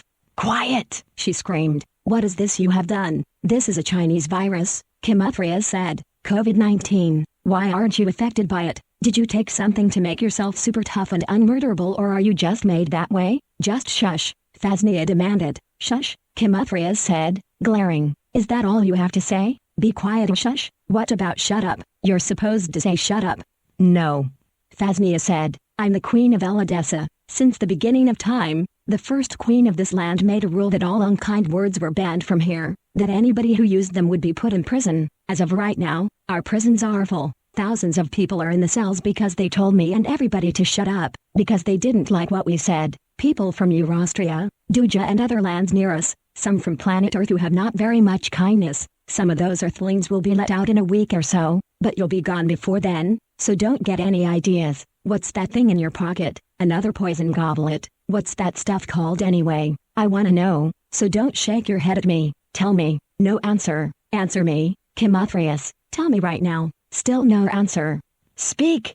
No answer still, and the queen was growing angrier. "Answer me." At the same time the queen's anger was flaring up. Comuthrius's anger was getting worse than Phasnia's. "If you don't tell me," Queen Phasnia said, "I will have to kill you right here and now with this bottle of water. It's very cold, and you won't like it. Remember the Wizard of Oz? Dorothy Gale killed the Wicked Witch of the West. You were her boss along with Snow White's wicked mother. Is that correct?" Comuthrius leaned over and angrily yelled into the queen's ear. "The little wretch you speak of, known as Snow White, her real name, Andrea White, is dead. She had no business coming over here to save this land. I was the boss of all the so-called villains. They were originally very good people, but I struck them down with one of my sickness bombs we use in this battle against Elidessa. Did it with all of them, except the animals, those who wrote the fairy tales. They totally changed the story. The Disney guy did too. Cinderella wanted to come too, but I couldn't let her attack me and my army. Once we're dead, Eurostria won't have any defenses, not us, nor any weapons.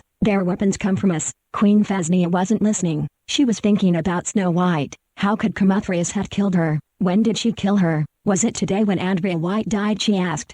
"No," Comuthrius shouted. "Don't ask questions, or you too will die." Queen Phasnia had to do something, bide some time if at all possible. Comuthrius took the poison goblet out of her pocket, but the queen was gone. Pinky lay lifeless on the ground beside everybody else, and the queen had gone somewhere. Was she going to consult Zoldamana, god of Elidessa, for help, or was she going to just simply abandon everybody and leave them to Comuthrius? Instantly after she disappeared, she appeared next to Pinky, looked up at the sky, took a deep breath, and then uttered a long string of magic words. Thalamagelidiasistixis vildages vanamapabravazilelamametidalia. Instantly, Pinky arose. "Thank you for giving me back my life. he said as the queen wiped the soil off of his stuffing. As Pinky went to sit next to Matthew, who also was dead, the queen called him back. Wait, she said, I'll take care of him and the rest. Using the same string of magic words she used on Pinky, she was able to bring almost everybody else back to life, except Matthew, who still lay dead on the ground. Matthew's mother stood up on both feet,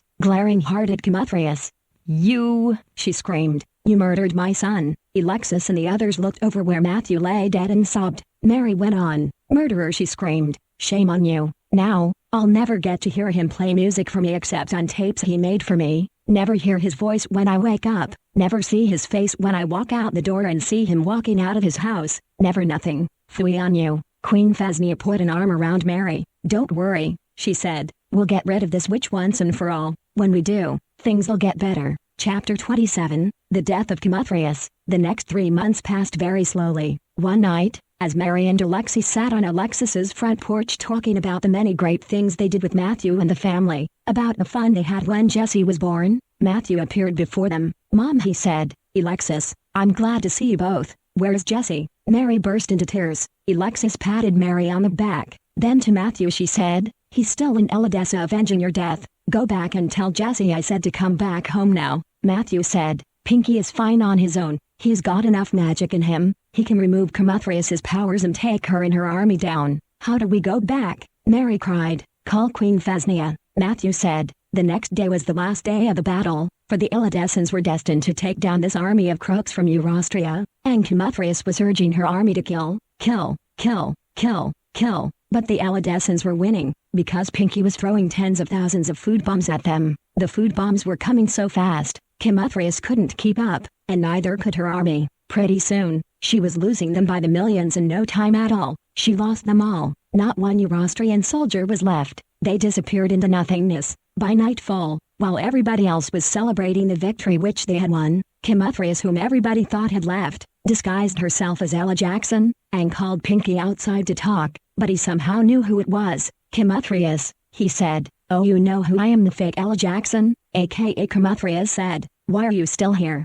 Pinky asked. How is it, Comethrius asked, that you were able to destroy my army and I couldn't fully destroy all of you? You killed my friend Matthew, Pinky screamed, slapping the witch upside the head. Well, Comethrius said, I knew for a long time that you and him were friends. I knew you and Ella were pals too, but the bond between you and Matthew is much stronger. Since the last time you guys left Elidessa, a rat named Gafford Jones, that's what he calls himself. His real name is Gafford Delacroix. He told me he watches every move you make. He even sees into the past and future. Wait, Pinky said, shaking a fist at Comethrius. He's still around? How about King Miliute? Do we have to deal with him again?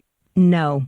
Comethrius said. Don't lie to me, Pinky shouted. I stinking hate it when people lie. Matthew sometimes lies to me, but he doesn't mean it. I can tell when people mean to lie and when people don't. Okay, Pinkwood, Comethrius said. So I called you out here because it's time for you to say your last words to Elidessa, to Matthew, who may be listening from way up there. Ella Jackson, Therna, Clausa, by the way she's mine still. And also I want you to say your last words to Zoldamana, because you will be killed in a second. I will not die easily, Pinky said. Your goblets are nothing compared to what I can do. Oh, and what is it that you can do? Comethrius asked. Show me. So Pinky asked, what is your weakness? I can't tell you that, Comethrius said. So Pinky waved his paws, made himself invisible, searched through his mind's eyes, thought to himself, Comethrius's weakness, Comethrius's weakness, what is it, what is it, what is it? Then it came to him, time travel. He was going to go to that very moment when Comethrius gave out that COVID-19 virus bomb and made everybody sick, and stop her. Using his magic words in his head, he whooshed back in time to a few months back during the battle, and he found himself in the same place where he stood next to Matthew, when all those mononucleosis bombs went off, and hit everybody. The second the COVID virus hit, he yelled another string of magic words. Vondalika Formuzala Jingadalilata Foisa Sabu Papipoba Noldujari Elishasi Drandrang Jameva Shwa Dodderglajeshk. There was a loud kerboom. Comethrius and her army went zap. It was like a TV screen shut off. It was like Matthew's death never happened. Everybody in the entire battlefield cheered their heads off. Comethrius and her criminal army were gone. Chapter 28, The Party of Parties. The victory party that night was an exceptionally wonderful event. A great band was playing traditional Elidessan songs that had all the people, teddy bears and dolls clapping and singing along. The ballroom was packed. Thousands upon thousands filled the ballroom as food was served at the table. The music sounded somewhere near 80s pop and 50s pop, but that's Ella music for you. The band played for an hour or so, and then the Queen made a beautiful speech. Well, first of all, she said when she came up to the microphone, "I want to thank all of our soldiers for fighting so hard during our war against Austria's army of criminals, and I especially want to thank Pinky and his owner Matthew Meno." And she went on to name all the soldiers. After she finished, the band played more music and sang their songs. All night, the people danced as the band played both Ella and Earthling songs, like Take On Me by 80s group Aha, and Gloria by Laura Branigan, and Walk of Life by Dire Straits, and so many more. They even snuck in a few Mexican songs. They did very well singing in Spanish. Queen Faznia told the band of Matthew's singing and playing keyboard, and immediately they asked him to come up and play their giant keyboard, which was far better than the Yamaha. It was the Sol Divina CTL 6000, which sounded so great. Matthew wanted one for himself. Matthew sang one of his originals. The song was called Cold and Rainy. The band didn't know the song, but because the chords were so familiar, they followed right along. So I guess they even sing some blues in Ella,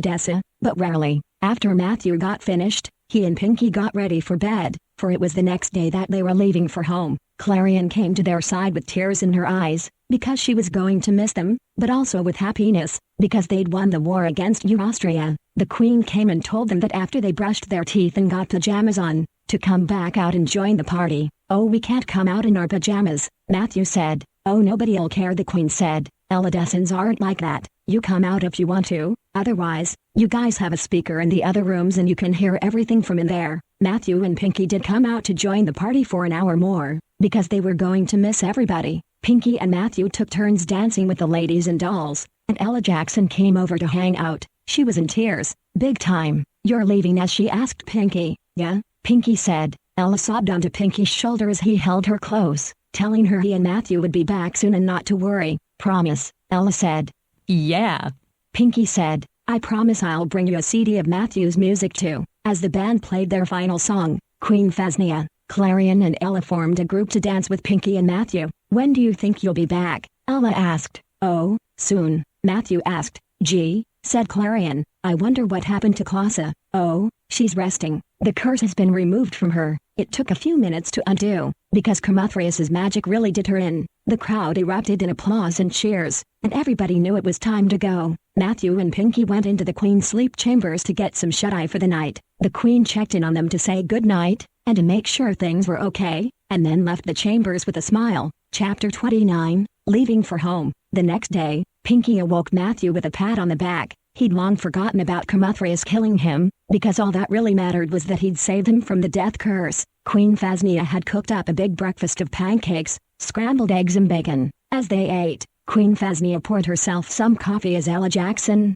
Clarion and Clausa walked through the palace door. "Boy," said Clausa, "had we not won this war, I'd still be rogue as rogue could be." "Don't even think about that," said Pinky. "I like you as you are." "Are you leaving us?" Clausa asked. "Yeah," Pinky said, "but someday, I'll be moving here for good. Don't worry, no need to cry. I'll bring Matthew here with me when that does happen. That's if he wants to move here. He's got a wife, and soon he's gonna have kids." While eating and talking, Queen Faznia put on some Elladescent music for them to listen to. She then poured orange juice for everybody. Pinky asked. Comuthrius mentioned Gafford Jones, said he had a different name. What happened to him? "Well," the Queen replied, "you'll be glad to know that he's not what he seemed." "Huh?" everybody asked in unison. Gafford Jones was King Miliut's name for him. The man who was turned into a rat wouldn't give up his last name, but was forced to change his first name from Devon to Gafford. When he heard that King Miliut was dead, he decided to give up his role as a rat, and instantly, he turned back into a human. When this happened,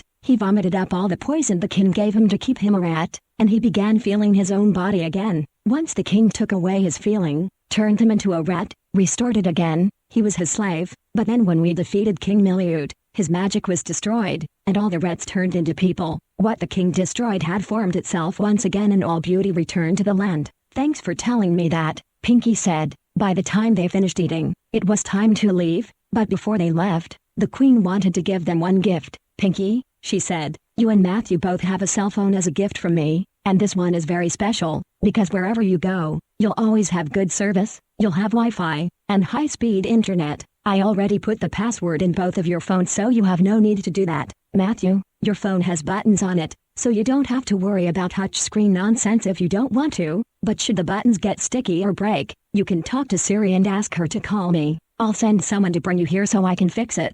Okay? No need to worry, I'll be here. Oh, Pinky, I hear you time traveled to save Matthew from being killed by Camathrius. Right?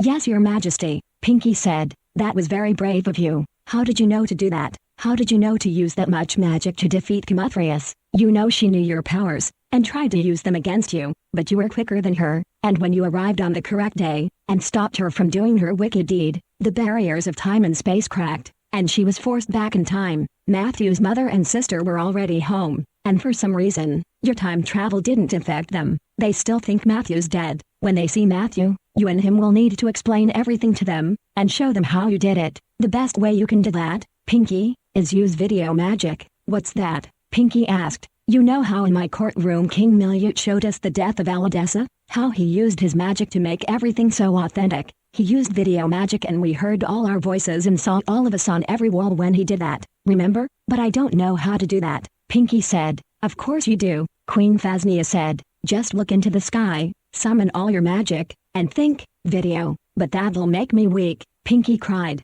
Nope, the Queen said. When I brought you back to life, I made you stronger than ever, just as I did with everybody, so you just give it your best. Okay? You and Matthew have a safe trip back home, and come see me anytime. Okay, Pinky said, motivated. As he and Matthew walked towards the palace doors, Clarion and Clausa came forward with open arms. We will miss you, they said. Call me anytime, the Queen said. Pinky has my number, Matthew, so ask him and he'll give it to you. The very second they stepped outside, there was a flash of lightning, thunder, and they found themselves standing on the front porch of Matthew's house. They were home. Chapter 30, A Note from Nancy. Pinky opened up the door to the house, and they walked inside. A note was on the table. We're through. It read, stay in Eladessa if that's where you want to live. I don't love you anymore. And then at the bottom of the page, Nancy. Matthew burst into tears, sobbing as if his heart would break. It's okay, buddy, Pinky said. I'll find her and talk some sense into her. She's a good lady. She just didn't have any patience. Pinky walked out the door with the note, walked out into the street, jumping up in the air every time a car came so he wouldn't get run over. He stepped onto the sidewalk across the street, raised his head up to the sky, then said, a Palamajace. Nancy appeared before him. Oh, she said. Hi. Pinky was angry. Let me tell you something, he snapped. Why couldn't you have just waited until Matthew and I got back from Eladessa instead of leaving him? Nancy was taken aback by Pinky's harshness. Excuse me, she shouted. I waited for more than a year or so. You guys were lollygagging over there doing what, fighting who, saving that piece of trash while Matthew's having seizures? Pinky shook a furry fist at Nancy. Enough, he shouted, his voice echoing. Listen. Okay? Matthew doesn't have seizures anymore. The Queen gave him a cure for them, and now, he's seizure-free. We had to fight a war against a witch and her army of crooks, several million of them. Wish you could have been there so we could have fought them faster. I had to save Matthew from being killed. Dagnabbit, Nancy gasped. I told you to be careful over there, she snapped. If there are witches and warlocks over there, then maybe you two shouldn't be getting involved in their affairs. Will you just zip it already? Pinky screamed. No. Nancy screamed back. I will not shut up. I didn't say shut up. I don't like that word. In Eladessa, if you use that word, you go to prison. And no, witches and warlocks don't live in Eladessa. They come to Eladessa from different lands. Just come with me and I'll show you. So Pinky took Nancy over to the house, logged into his computer, and on Google.com, he typed in Eladessa Wikipedia, which showed a picture of a lush, green land with people and places with greenery and vegetation. It said on there that Eladessa is a place of love, family and happiness, but through the years, witches and warlocks have threatened to either take over, or destroy the land. Eladessan soldiers and Queen Phasnia along with other queens in the past have fought against them with tremendous vigor and strength. On the screen, it showed a picture of Pinky, Matthew, Queen Phasnia and others, along with King Miliut and other witches and warlocks. Gee whiz, Nancy said, you guys have been fighting these people like madmen, all because you want to keep these people safe. But what about me? Pinky glared at Nancy. Stop being selfish, he snapped. If you really cared about Matthew, you'd support him and what he does instead of shutting him down. Camathrius Darlamosa tried to kill Matthew and others in Eladessa. I had to save him. Nancy gasped again. That name sounds very familiar, she said. Camathrius Darlamosa was the boss of every single fairy tale and Disney villain ever. Yes, Pinky said. Now that she's dead, Who's gonna be the trainer of other new ones? I don't know, Nancy, Pinky said, looking at Nancy with authority. You need to show some respect. He shows you respect, doesn't he? Sometimes he's dishonest, but he doesn't mean to be. I'm helping him on the dishonest part, but at least he's kind and good. Go into the kitchen and apologize to him. Chapter 31, Back to Odessa. Nancy, Matthew shouted when she walked into the kitchen where Matthew was making a peanut butter and jelly sandwich. You knew we had a life. You knew I was coming back, and yet you left this house all because of what? Shut up, Nancy shouted. I told you to apologize to him. Pinky shouted from the dining room. Pinky, Nancy yelled. You shut up too. Why don't you go back to your own little world and play teddy bitty bear and kill witches and warlocks and leave Matthew to his own devices? Now you just wait a minute, Matthew screamed. Pinky came here looking for a home, and I gave it to him. If you don't like it, you can just scat. I'm going back to Odessa, Pinky said. Well, in that case, Matthew said, I'm going with you. Matthew, Pinky said, if you went with me, it'd be lovely, but what about your house here? What about your mom? She still thinks you're dead. That's what I was just gonna say, said Matthew. You and I need to go explain to her what happened, and you need to use your video magic to show her. Oh, said Pinky, I forgot about that. Well, I'll do that, and if you want to come with me, you're more than welcome to. I'll put a for sale sign on the house. I'll help you pack up your things and get us both a house in Chaldenia. That's a village 20 miles from Klenius where the queen is. Okay. Cool. Nancy went and packed what was left of her things in the garage, and Pinky and Matthew packed his music stuff. While Pinky packed the keyboards and PA system, Matthew put the boom box in a big enough cardboard box, and his clothes, his toothbrush, toothpaste, flosses, and other things he needed. Outside, Pinky made a plane appear with his claws and his usual magic words, and they put all their stuff in, and flew off to Mary's and Alexis's house. Mary was amazed to see Matthew alive, and the moment Pinky explained everything, from Comethrius's COVID-19 spell, Matthew's death, and everybody else being killed including him, then Queen Phasnia bringing him back, and everything else leading up to Pinky meeting up with Comethrius the night of the first victory party before Pinky traveled back in time to stop Comethrius from the COVID-19 spell, and to actually see it through Pinky's video magic. She was astonished. Whoa, she said, you brought my Matthew back. Thank you. Alexis said the same thing when she saw the video magic, and both her and Mary gave Matthew big hugs. But when they heard Matthew and Pinky were going to move to Odessa, they both wanted to come too. Pinky added them to his list of passengers, then Nancy Hamilton and Jim, and their son Joe, then Auntie Doris, Grandpa Ben and their friends, and soon, the plane was full. Everybody was moving to Odessa, at least for now. Epilogue. Since the last battle in Odessa, nobody has tried to attack the land or take over, as of yet. Matthew and Pinky have a new house, in the village of Chaldenia, not far from Klenius, about 20 miles, where the palace of Queen Phasnia is. It's a 10-bedroom 10-bath with a big living room with a huge backyard with a grassy area that fits 1,000 people or so, according to Pinky's estimation, because Matthew wants to do some summer concerts out there, and the patio he says would make a good stage. Matthew's father Sam also moved to Odessa in June of 2021. He got sick and tired of Joe Biden, and he can't stand not seeing his son and daughter, and Queen Phasnia is helping Sam get off drugs, nursing him to perfect health, and helping him find a house close to Matthew and Pinky. Last but not least, Pinky and Matthew come from Odessa to Earth almost every day to make sure things are okay down here, to see if their friends they've left here are okay, and to do concerts and visit friends. Pinky said to tell you not to worry about him, Matthew or his family, but to tell you they love you, and that they'll come visit you and yours very soon. If you need anything, and nothing at the store carries what you want, call Queen Phasnia's number, area code 000-737-0000. Her email is queenphasnia@gmail.com. She says she'll make sure that what you need is brought to wherever you want to go or your house. Odessa is COVID-19 free. People have come to Odessa to get cured from COVID-19, and the moment they come, Phasnia sprays the air with a germ-killing substance that removes the germ from the air, and nobody needs to quarantine. Those who have COVID go to her, and she gives them medicine for it, and in an hour or so, the virus is gone. Phasnia always wears a mask and gloves. Did you know that before she became queen, she used to be a doctor? Yeah. Then things started going wrong, and witches and warlocks started attacking Odessa, and she decided she wanted to be queen. Oh, and by the way, Queen Phasnia says hi. The end. The end.